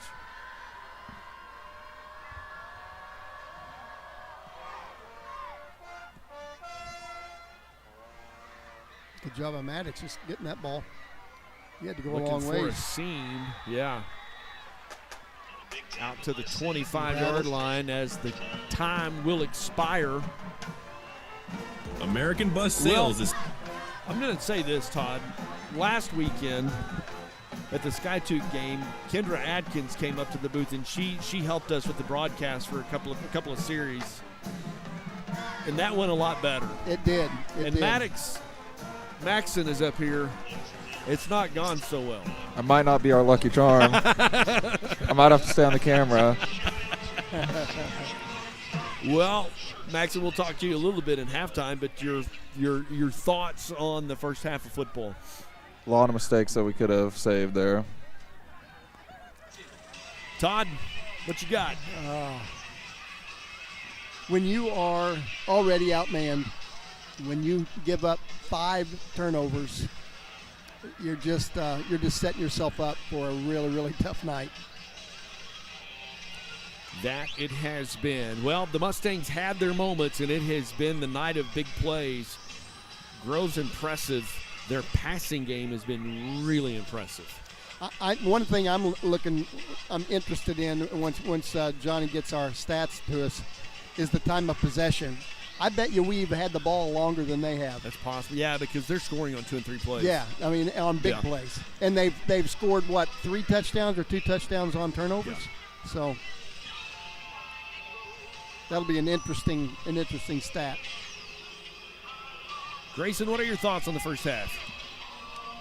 I mean, looking very, very good at the beginning, I feel like. kind fun of first quarter. I mean, it was a great first quarter. Slipped away from us a little bit, but now if I'm going into the head of Coach Noble, or as I call him, Uncle Sam, Uncle it's Sam. just Uncle Sam. Can we call him that too? Yeah, I want to start calling him Uncle Sam. I mean, just selfishly as a basketball player, I always get scared when we're down 53 right now. I just don't want any of the basketball guys to get hurt, regardless of sport. He doesn't want guys to get hurt either. Yeah. Right. I really think you're going to see a JV game in the second half. Yes, sir. I think you're going to see their 2s and 3s, and I think you're going to see some of our 2s and 3s. Here's the problem with our 2s and 3s. A lot of them are freshmen. I think we're starting 4 freshmen tonight, and I'm with you. You are in a pretty deep hole here, and so let's not get anybody hurt, because you do have a chance next week in Wagner. We're going to check the Wagner score. We'll look at some of our halftime stats, all of that and more. This is the Mid-America Feed halftime show. We'll be back after this break. Mid-America Feeds, located in the heart of Northeast Oklahoma, right off Highway 169 in Talala. They deliver the highest quality livestock feed and service.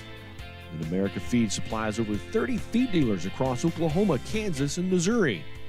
And with bulk truck hauling up to 24 tons, they'll deliver straight to you. We offer full service options, including custom mix feed, dealer support, and more. All built to meet the needs of cattle and horse operations with unmatched quality and reliability. Stop by the store, where you'll find feed and supplies for animals of every size. Mid-America Farm and Ranch is your cattle, horse, and pet headquarters. Mid-America Feeds delivers excellence from the heart of Northeast Oklahoma straight to your pasture. Give them a call, 918-275-4292. Visit their website at midamericafarmranch.com, where quality meets the land. Mid-America Feeds, highest quality livestock feed and service.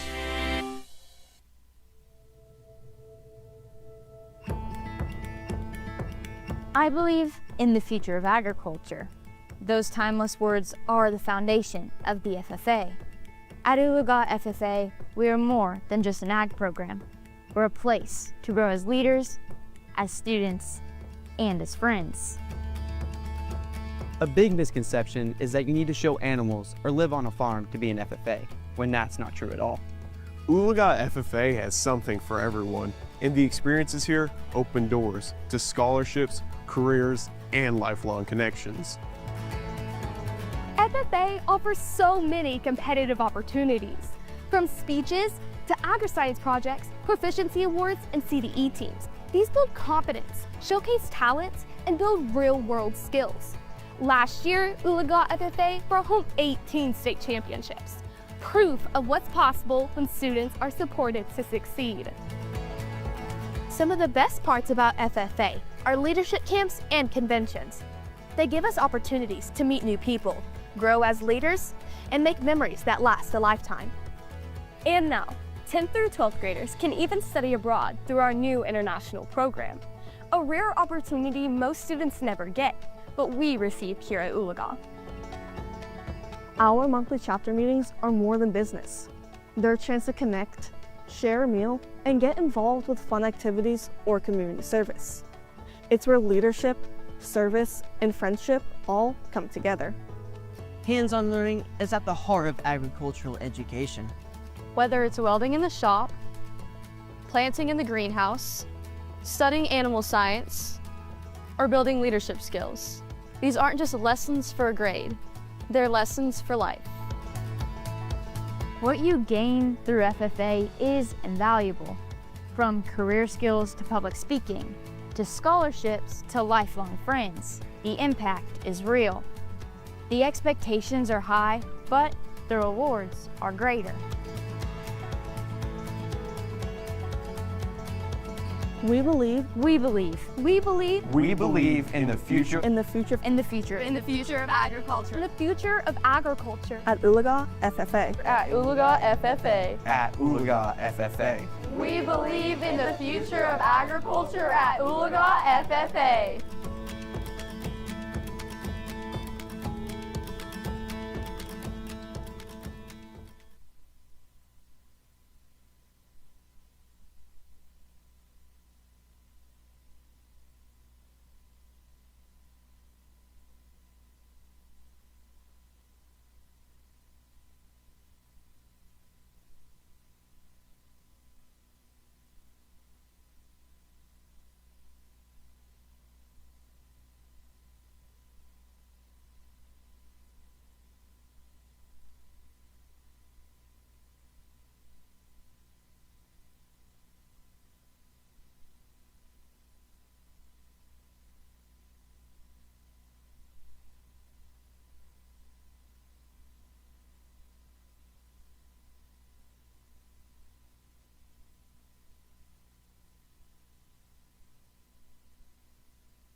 Hello, everyone. Welcome back to the Mustang Halftime Show. I'm here with the whole squad. We got Seago, Lucas, and Grayson. How we doing? Doing pretty good. Doing good. Great. First half kind of slipped away from us there. Yeah, some big offensive plays to start. Then it kind of just got away from us, you know. Yeah, we were really hanging in there, and then we got a couple forced fumbles, a couple of touchdowns for them. Really got away from us.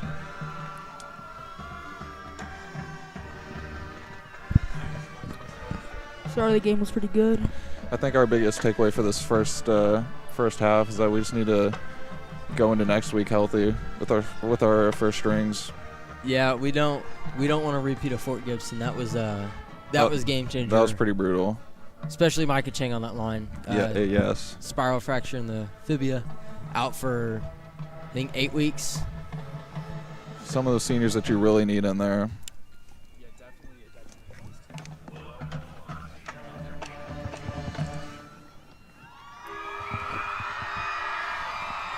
Pretty cool glow show going on right here. Y'all can barely see it, but yep. Unfortunately, we didn't get to do ours last week because of all that rain. But I mean, this is pretty cool. Maybe a little halftime show.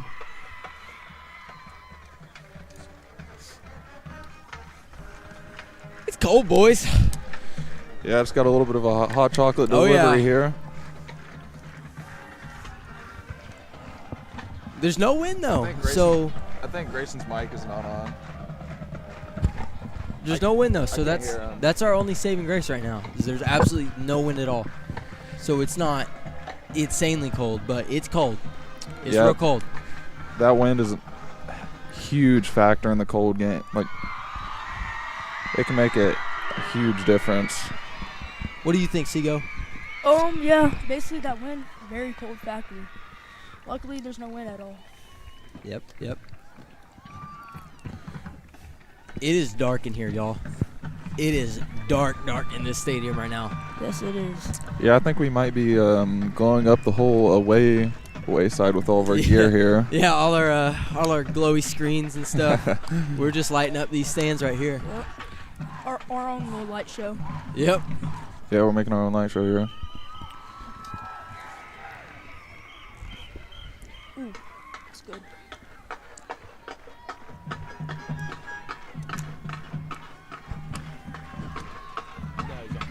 All right. Now we got Grayson. Here we go. I've been saved from the depths of being muted. So how are you doing, Grayson? Doing good. A lot better now that we get this hot chocolate from, wonderful Grayson assistant superintendent Kendra Adkins. Wonderful, Kendra Adkins. Yes, also my mom. But Very good yeah, hot chocolate. I mean, going into the second half, I really hope that we can minimize. There's the lights. Lights are on. I really hope that we can just minimize mistakes on honestly both ends. I mean, this is what's getting us, as you guys can see, just the little mistakes here and there that lead to a turnover, lead to an interception, lead to a pick six. But, I mean, Mr. Pendleton, what are you looking at? Just some of the deep throws that we're making that are just unnecessary. I mean, it could be saved by just tucking in and rushing it. Little things like that could save us. Forcing too much throws. I agree, Seago. Yes, sir, Seago. I mean, we're at a 53-point deficit, I believe. I mean, and not to say that this game isn't winnable, because, I mean, we live in America where anything is possible. At the same time, that's going to be hard. That's going to be really hard. Yes. We're going to have to step it up. Well, Grayson, going into the basketball season, how are we thinking the basketball practices have been looking? I think basketball's looking great. I think that our basketball team stands to really make a change this year. We can really just make that push into the postseason that was cut short last year. I mean, I think we have a better team than we do have last year, both in culture and talent and everything. I mean, all in all, I just really, really believe that Coach can take us as far as we want to go, So it's up to us as a locker room, as a team, as a brotherhood, just to really push ourselves, push everybody to the limits. I don't know, Seago, you're also on the team. Yep. You're a freshman, though. You're new. What are your thoughts on it? What are your thoughts on the whole high school thing? It's new. It's very new from what I've been playing, like environment-wise. Everyone knows each other and has a brotherhood kind of, like you said. For sure. Yeah. And y'all won districts last year, right? Yeah, we're gonna have a big. undefeated, we're gonna have a undefeated district champions. Everyone's gonna have a big chip on our shoulder for us during districts, especially coming back undefeated district champions. We're gonna try one, do it again. I think we have a better team than last year. Which is really possible with this team that we have here. You hear Seago right now? Awesome teamwork. Yeah, Seago's talking his game right now. Yeah, I really think we have a chance to win big this year. I mean, it also plays a big part. Coming in, we had 0 freshmen last year, 0. Now we have and full this year, I think we have at least 10. And we got to transfer. We got to transfer sophomore now. He's our only sophomore. Yeah, Braden. He's a great addition to the team. And real quick to interrupt, just for everybody watching at home. They're serving hot chocolate here, and it's really, really good. We're very thankful for the airdrop. It is amazing. Shout out, Grove. This is the best hot chocolate I've had in a while. Actually. Yeah, and I think our table agrees because I happen to have spilled it a little bit. So I don't get to taste this stuff as much. But what I did have is very good. So if for some reason you're watching the broadcast and you're here in the stands, or you choose to come up here shortly, I mean, I highly recommend taking a drop by the concession stand. Grayson's got hot chocolate everywhere, actually. Everywhere is a little bit of an overstatement, but all over your monitor. Everywhere in his zone. But in his zone. If you're in the stands listening, we wouldn't mind if you go grab some paper towels real quick. Yeah. There's a bit of a mess up here. But hey, I mean, mess up here. Sometimes there's a mess on the field, but what you have to do, you have to keep moving forward. I mean, we can't. Like, for example, with the interceptions, that's a mess, but we can't let that stop us from getting the ball and doing our thing on the other end. So when I get these paper towels, I'm not going to let that stop it from cleaning it up to the best of my ability. Yeah, in our old line, we have no one. It's basically freshmen. With the score deficit, I know most of them want to hang their heads low. You just got to keep pushing though. It's a new half. Score 0-0, boys. Score 0-0. I mean, yeah. Talking football. Yo, this quarterback for Grove. Killer arm.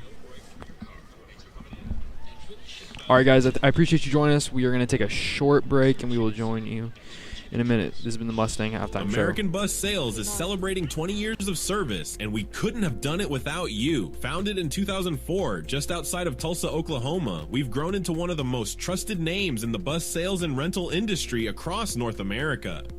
Whether you need school buses, new and pre-owned shuttles, vans, handicap-accessible vans, or top-of-the-line coach buses, we've got you covered. We offer a wide range of buses and shuttles available for both short-term and long-term leases. Are you planning a one-time trip? Do you need a long-term contract? We have your transportation solution right here. We also specialize in selling renovated and customized buses and shuttles, and we buy quality used buses from across the country. Our extensive parts department supports repairs and restorations to ensure your fleet stays in top shape. For 20 years, American Bus Sales has built our brand on quality and customer care. We're proud to be your full-service fleet provider, committed to safety, reliability, and value. Visit AmericanBusSales.net today and see how we can help you with all your transportation needs. We said we'd never break the 3-second rule. Never do that. And never become a minivan mom. Hey, Chris. As parents, we say never a lot, but never happens.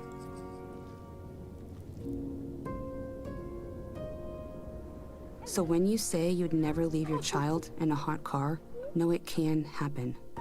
Before you leave the car, always stop, look, lock.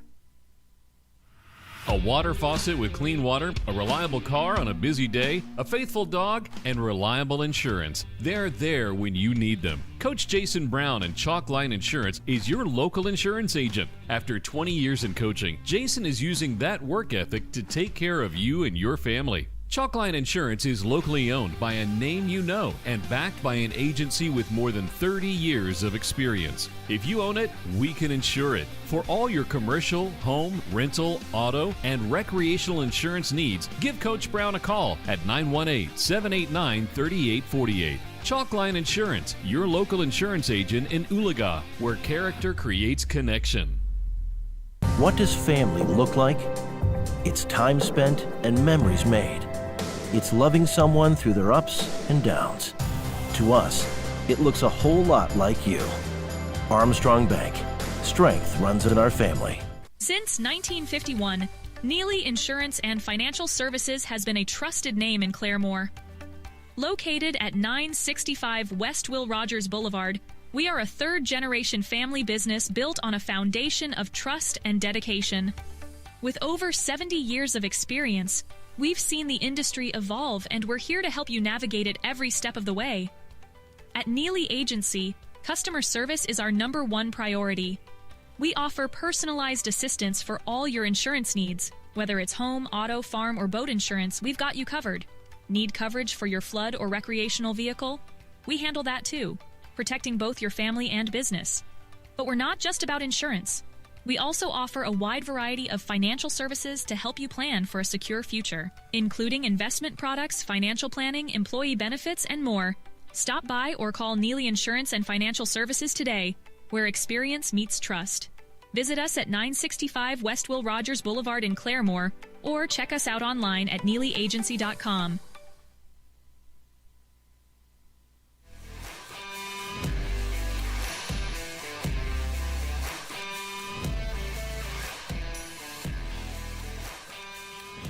Welcome back to the Mid-America Halftime Show. Brent Kellogg along with the rest of the Mustang crew as the Mustangs make their way out of the locker room. And Lucas Livingston going to swap out. You're going to join the broadcast crew this half. You got a lot to make up because we find ourselves in a deficit. Yeah, it's not looking too That's outside pretty. of your control, right? Yeah. It's all your fault, right? Todd, let's talk about some stats. You know, that the first 7 minutes of that game, pretty fun 7 minutes. Yeah, it was. It was. Well, it doesn't look good, guys. We've got total offense. We had 110 yards total offense to Grove's 403. Grove's quarterback is 10 of 16 for 320 yards. I don't know how many touchdowns he has, but he's got a few. But here's the kicker we talked about time of possession. Oologah has had the ball almost 16 minutes. Wow. Grove has had it about 8 minutes. Now that shows you just how they've big, scored really fast. Really fast, and on those turnovers, I think we had 4 turnovers.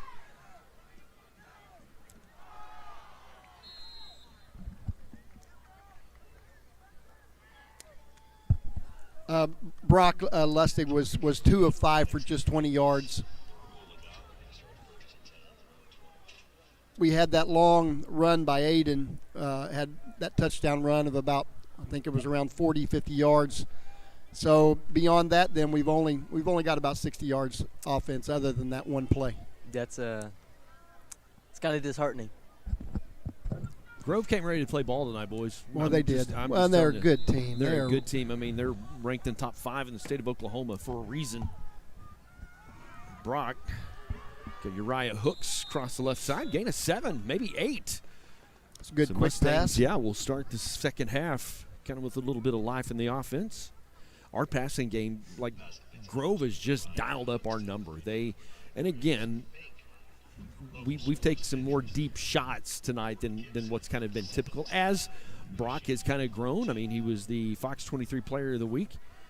The timing on those were good. Hand off to Carter Miller around the right side. Tripped up. I'm going to say no gain on the play. I think he might have lost a yard. Looks about right. Well, he went down hard, didn't he? Yeah. Well, when you're running full speed and someone trips you, that ain't no fun. That's no fun. Which is softer, the turf or grass? Well, I never played football on turf, so I don't know. Don't know. As a soccer player, which is softer? I'm going to go out on a limb, and I'm going to say grass. Grass is softer? Yeah, I've been bounced off the turf a couple times. It doesn't feel too great, I'll tell you that. Now, with pads on, it's a little different, but it still doesn't feel too great. The thing about grass is there's no give to the dirt, whereas here there's a little bit of cushion with those little pebbles.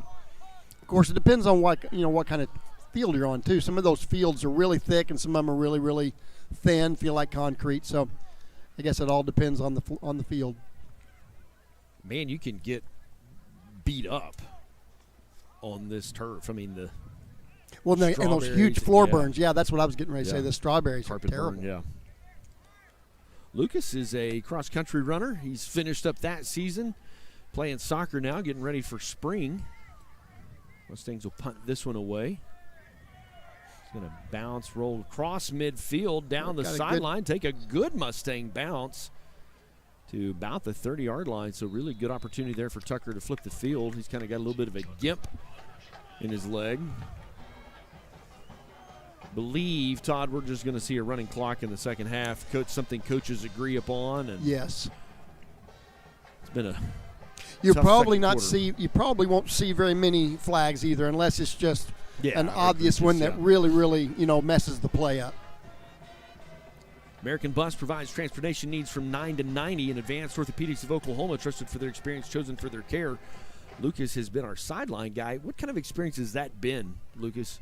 You right there on the game. Yeah, I hear a lot of stuff, a lot of screaming, a lot of yelling, but some anger issues. Yeah, I get to talk to the players some. It's kind of cool. I'm like, I get to talk to Sam a lot. We're really good friends. Micah Chang, those guys. Unfortunately, their season got cut short, but it's a different experience being up here and being down there. It's a whole different world, man. Yeah. Will Dunaway, the ball carrier, removes the chains. First down and 10 for Grove.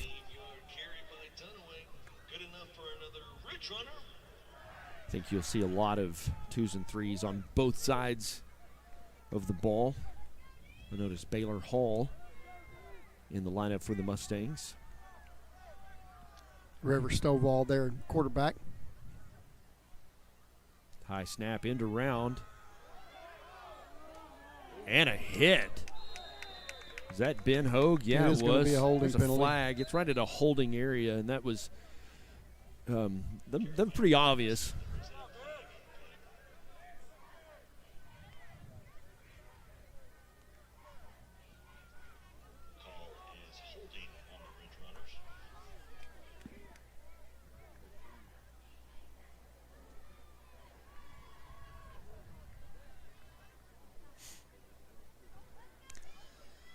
We strung that play out pretty well.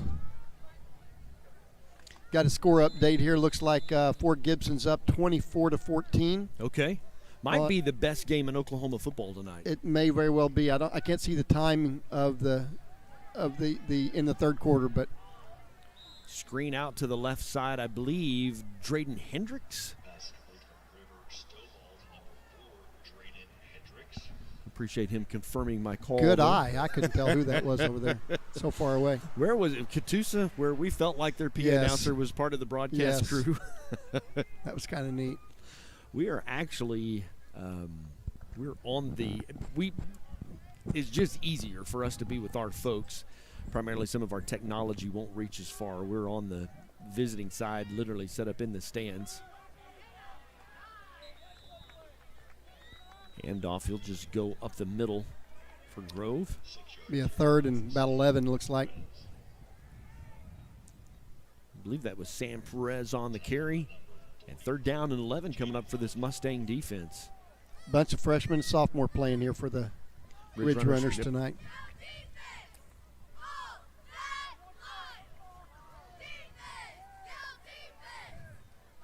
All right, 3 receivers to the side. Receiver to the far side. He's going to get it by about 2 yards. First down and 10. Pitch and catch to number 4. Drayden Hendricks called his name already. Good pass. Good catch. First down and 10 for the Ridgerunners. They really like to roll that quarterback out. It's been successful for him several times tonight.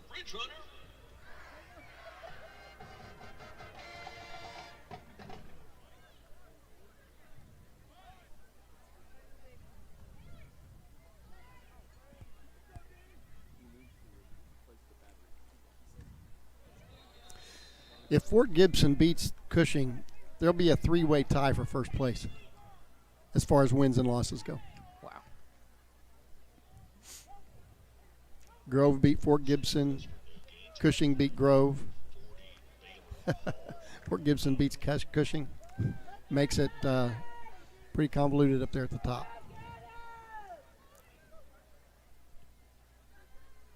Oh.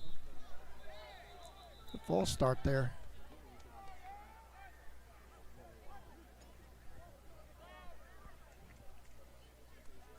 And they are, in fact, keeping the clock running. We're down to 4.5 minutes left to go here in the third quarter.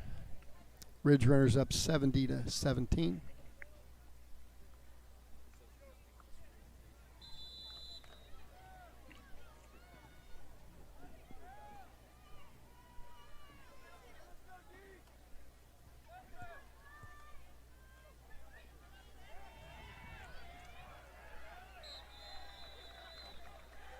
Number 32, Sam Perez, on the carry for about 10 yards. Another sophomore. 6-yard carry by Sam Perez, tackle made by number 40, Baylor Hall for Oologah.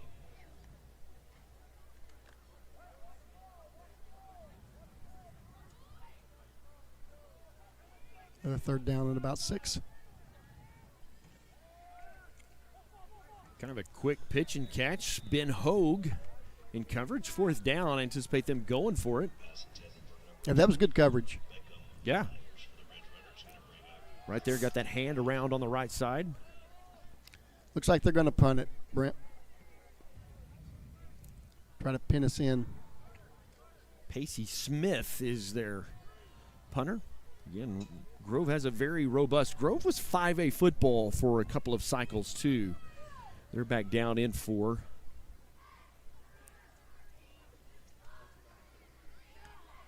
Man.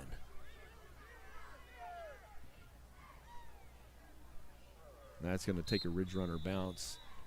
That was good awareness there.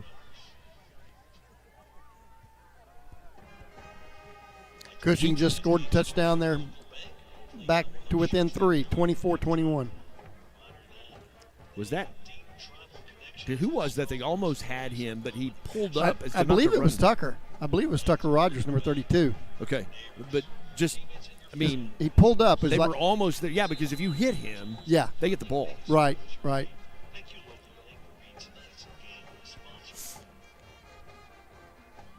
There is not an ounce of wind. Here comes Carter Miller. Going to go through a couple of tacklers. Pick up 4, I believe.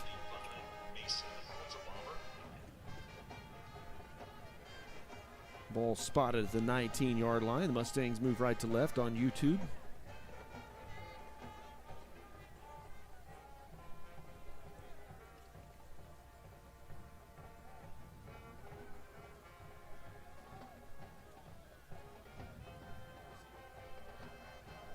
Aiden Gaines in motion. Going to hand it to him. He tries to sneak around the right side. Makes a guy miss. Going to pick up 4. Going to put you in a 3rd down and 1 situation, which is where you want to be with that running clock. We have literally played through the third quarter in about 14 minutes. Yes. You know, and this really, it helps us because hopefully we'll get out of here without any major injuries. Yep. Gives our younger kids an opportunity to play a little bit, and certainly over there for Grove as well. They're getting some of their young kids in, getting some good time. You know, March, April, and there's a thing in public ed we use called, oh, come on, boys. No, I think that's going to go Grove's direction. Yep, couldn't get his hands to it. It's called the ADM, or average daily, they use the term membership or what have you. And in spring of last year, Oologah was the smallest 4A school in the state of Oklahoma, according to that ADM. Now, I mean, you'd be surprised how much that number can fluctuate, even in a 30-day cycle. So we're no longer the smallest in 4A because we were kind of hoping and holding our breath that we could drop to 3A. And that boy can run. He's just a sophomore. Number 32, Perez, will run that in. Be fun to see where he goes in these next couple years. He was a really quick little dude. But we are no longer the smallest team in 4A. There's actually about 3, but Catoosa is now smaller than us. Like, Catoosa would have a shot at going to 3A before we would. How many months or how many cycles do you have to be under that number before they can move you? Is there one of those numbers, like a magic number? Yeah, one of the administrators could tell you when like here's the cutoff, here's the official, and then you're in that cycle for 2 years. Oh, okay. And then they redo. And we were looking good. We were going to hop down to 3A. And I feel like Mustangs would be very competitive in 3A. Oh, no doubt. Well, let's just take, for example, let's drive downtown Grove. Let's drive downtown Oologah. You got a couple more shopping options. Just a couple. Yeah. Yeah, just a couple. And when the Mustangs, for the most part, have had success in their football program, you think back to those 90 football teams, they were 3A football. I know 10 years ago we were 4A.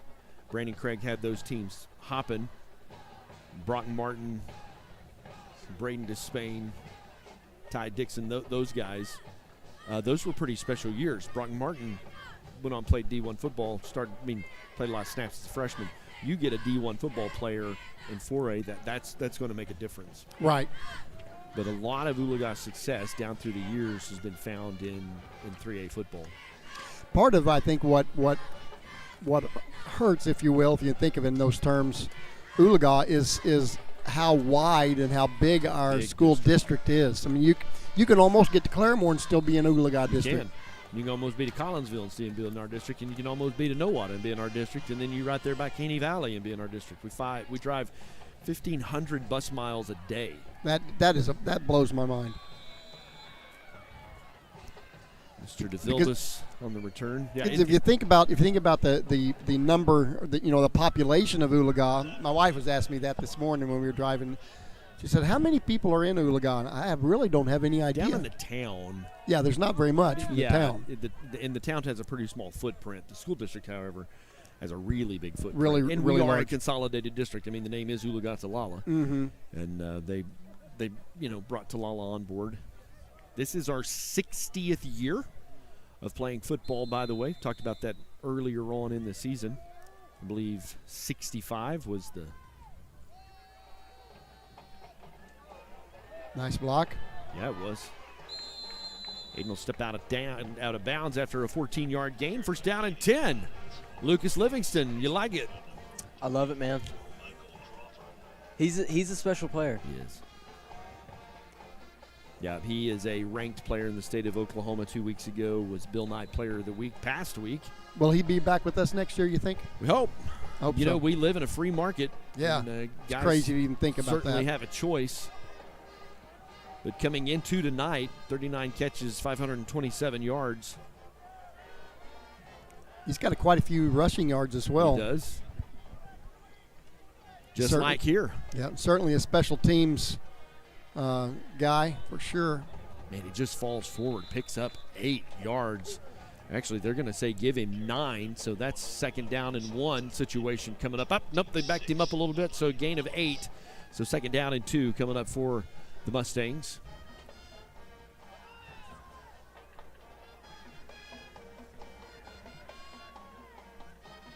So we're in the fourth quarter, right? Yes, sir. Okay, well, their scoreboard says the third, but I just think it happened so fast, I don't think they made the catch. I don't even know that we swapped ends of the field, did we? Yeah, we did. Okay. First down for the Mustangs. Mr. Miller, we've called his name several times tonight.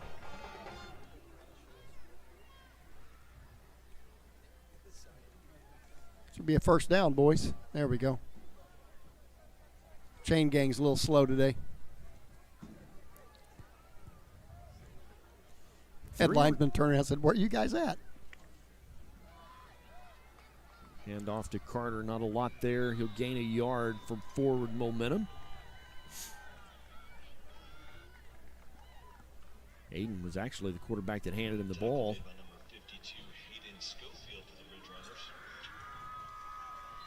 Got a player slow getting up. Mustangs don't have a lot of extras that we can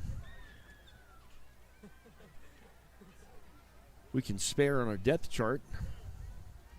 With the timeout on the field, we're going to take a very quick timeout. We'll be back with more Mustang football right after this. What does strength look like? It's building something that lasts. It's working hard to make good things happen and being there for others. To us, it looks a whole lot like you. Armstrong Bank. Strength runs in our family. Good deal. Who was it? Carter Miller. Okay. He ran off good. He's okay. Lucas Livingston, a soccer player. I know it's months away, but let's talk about Mustang soccer. Undefeated district champions so far? last year. Really? Yep. Made it to the playoffs. Beat Inola, I believe 9-0 in the first round. Got to the second round. Kind of got pummeled, Yeah. And that honestly was a little bit unexpected. Yeah. There's a hold. Yeah. From Reed. He didn't mean to. Like you can see in his hands, he's like, "Oh, I can't do that," and kind of patted him on his way down. That'll back the Mustangs up.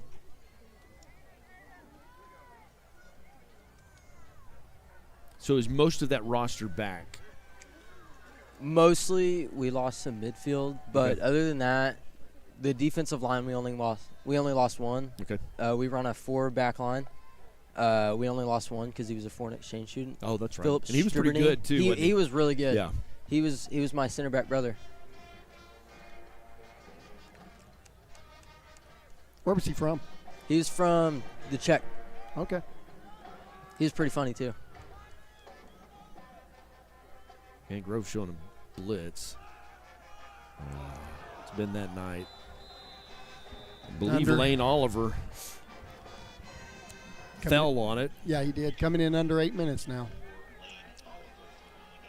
Yeah, we started credits right now because we'll be done in 3 blinks. Yep. Mustangs on the road next Friday night at Wagner. That kickoff will be at 7 o'clock, our pregame, should all things go well.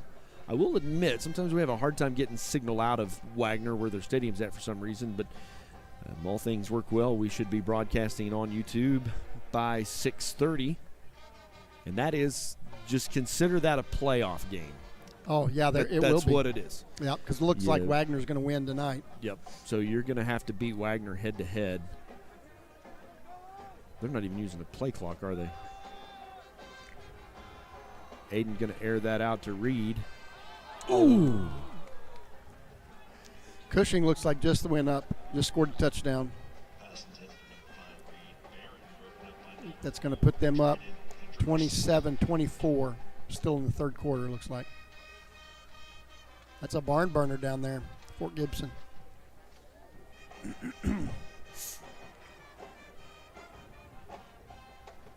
Like you said, Brent, that's probably the best game in Oklahoma. the state. Yeah, you watch these Friday night scores, man, there's a lot of 49 to 14s and 35s to 7s, and when it kind of catches my attention when you're checking, scores, that there's a good game, especially where they're trading leads and going back and forth. Oh, intended for Mr. Barron, be incomplete, and that was a 4th down, I believe, so it'll be 1st and 10 for Grove. He just got a little bit ahead of himself on that play. He had him wide open. He just almost like short-armed it. Right here at 6 minutes left to play in this one with a running clock. So far, I don't see anybody that's banged up. Terry Dartry's on the training table. I think he's just kind of sitting there, though. I think he's okay. He was one of those that came out of Fort Gibson kind of, man, we came out of Fort Gibson just beat up. 24, the ball carrier. Nice blocking in front. Screams number 24, Jed Pettis. That leads to a first down, gain of 11. That gain of 11, good enough for another Ridgerunner.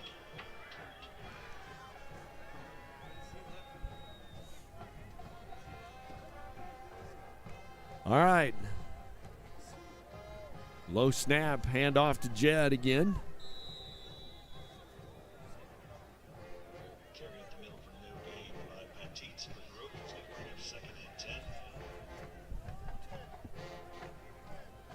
Second down and I believe 9 coming up.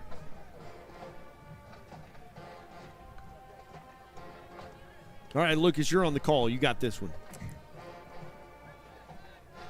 You're going to play soccer at the next level, right? All right, I'll get out of your way so you can call Hoping football. for it. It's handoff number 10.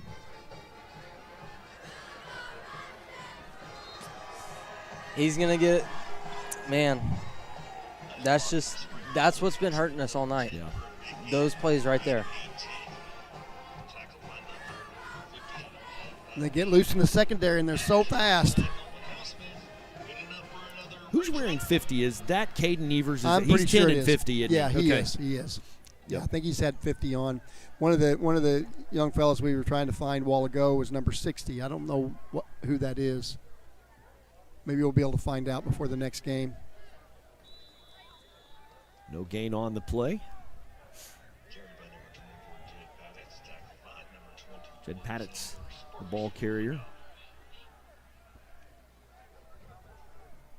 With 3:42 left to play. Folks, we hope to catch you next Friday night on the road at Wagner. It'll be the final regular season game. Mustangs will still have a shot at playoffs, but they will have to win on the road at Wagner. Wagner looked pretty sharp tonight. You know, they've had the last couple weeks, their quarterback has been hurt. Had a little bit of a banged-up leg, and looks like tonight he's playing pretty well. They've got a pretty good running back as well, pretty good-sized kid, runs really well. So it'll be an interesting game next week. We're going to have to really play well to win the game. Mustangs hopefully will have a couple of our big names back, like Garen Dennis and Caden Fisher.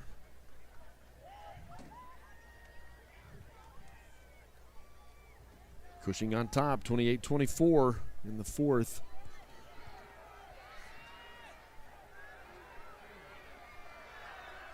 Touchdown. Xander kind of had an angle on him and able to just get around that. Those lights are pretty cool, aren't they? It's pretty cool. Like you're at a concert or something. Feels like it. Some word on Terry Doherty. He's in some pain, but he should be good to go for next week. And that report comes from our sideline reporter, Micah Chang. The Micah injury Chang report tonight brought to you by Micah Chang. You guys were texting Mike on the way up here trying to get some updates on some of the guys that. Ask him who number 60 is. 60 is Cade Schick. Oh, okay. That's what he told me. Okay. That's his travel number. Okay. Okay. We need to mark him down. I'll mark it real quick. Because he made a play a while ago, or in the first part of the game, and we didn't know who it was.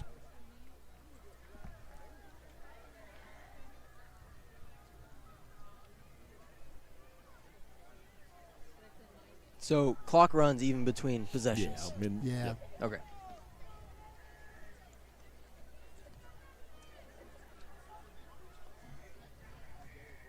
Broken some school records this season. I don't know that we've ever had 84 scored against us.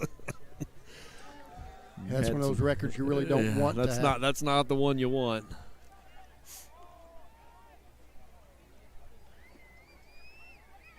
Most 4A schools are looking like this. A lot of 56-0s and 77-17s, which is ours, 56-0.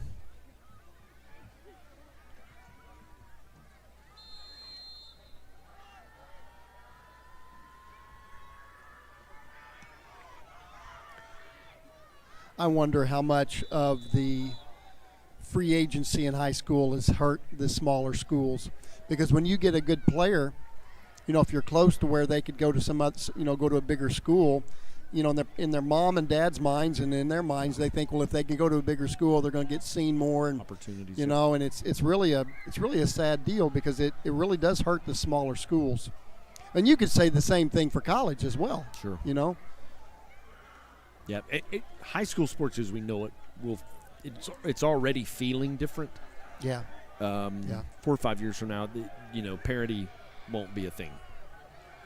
I mean, I remember back in the 90s, district games very rarely were they blowouts.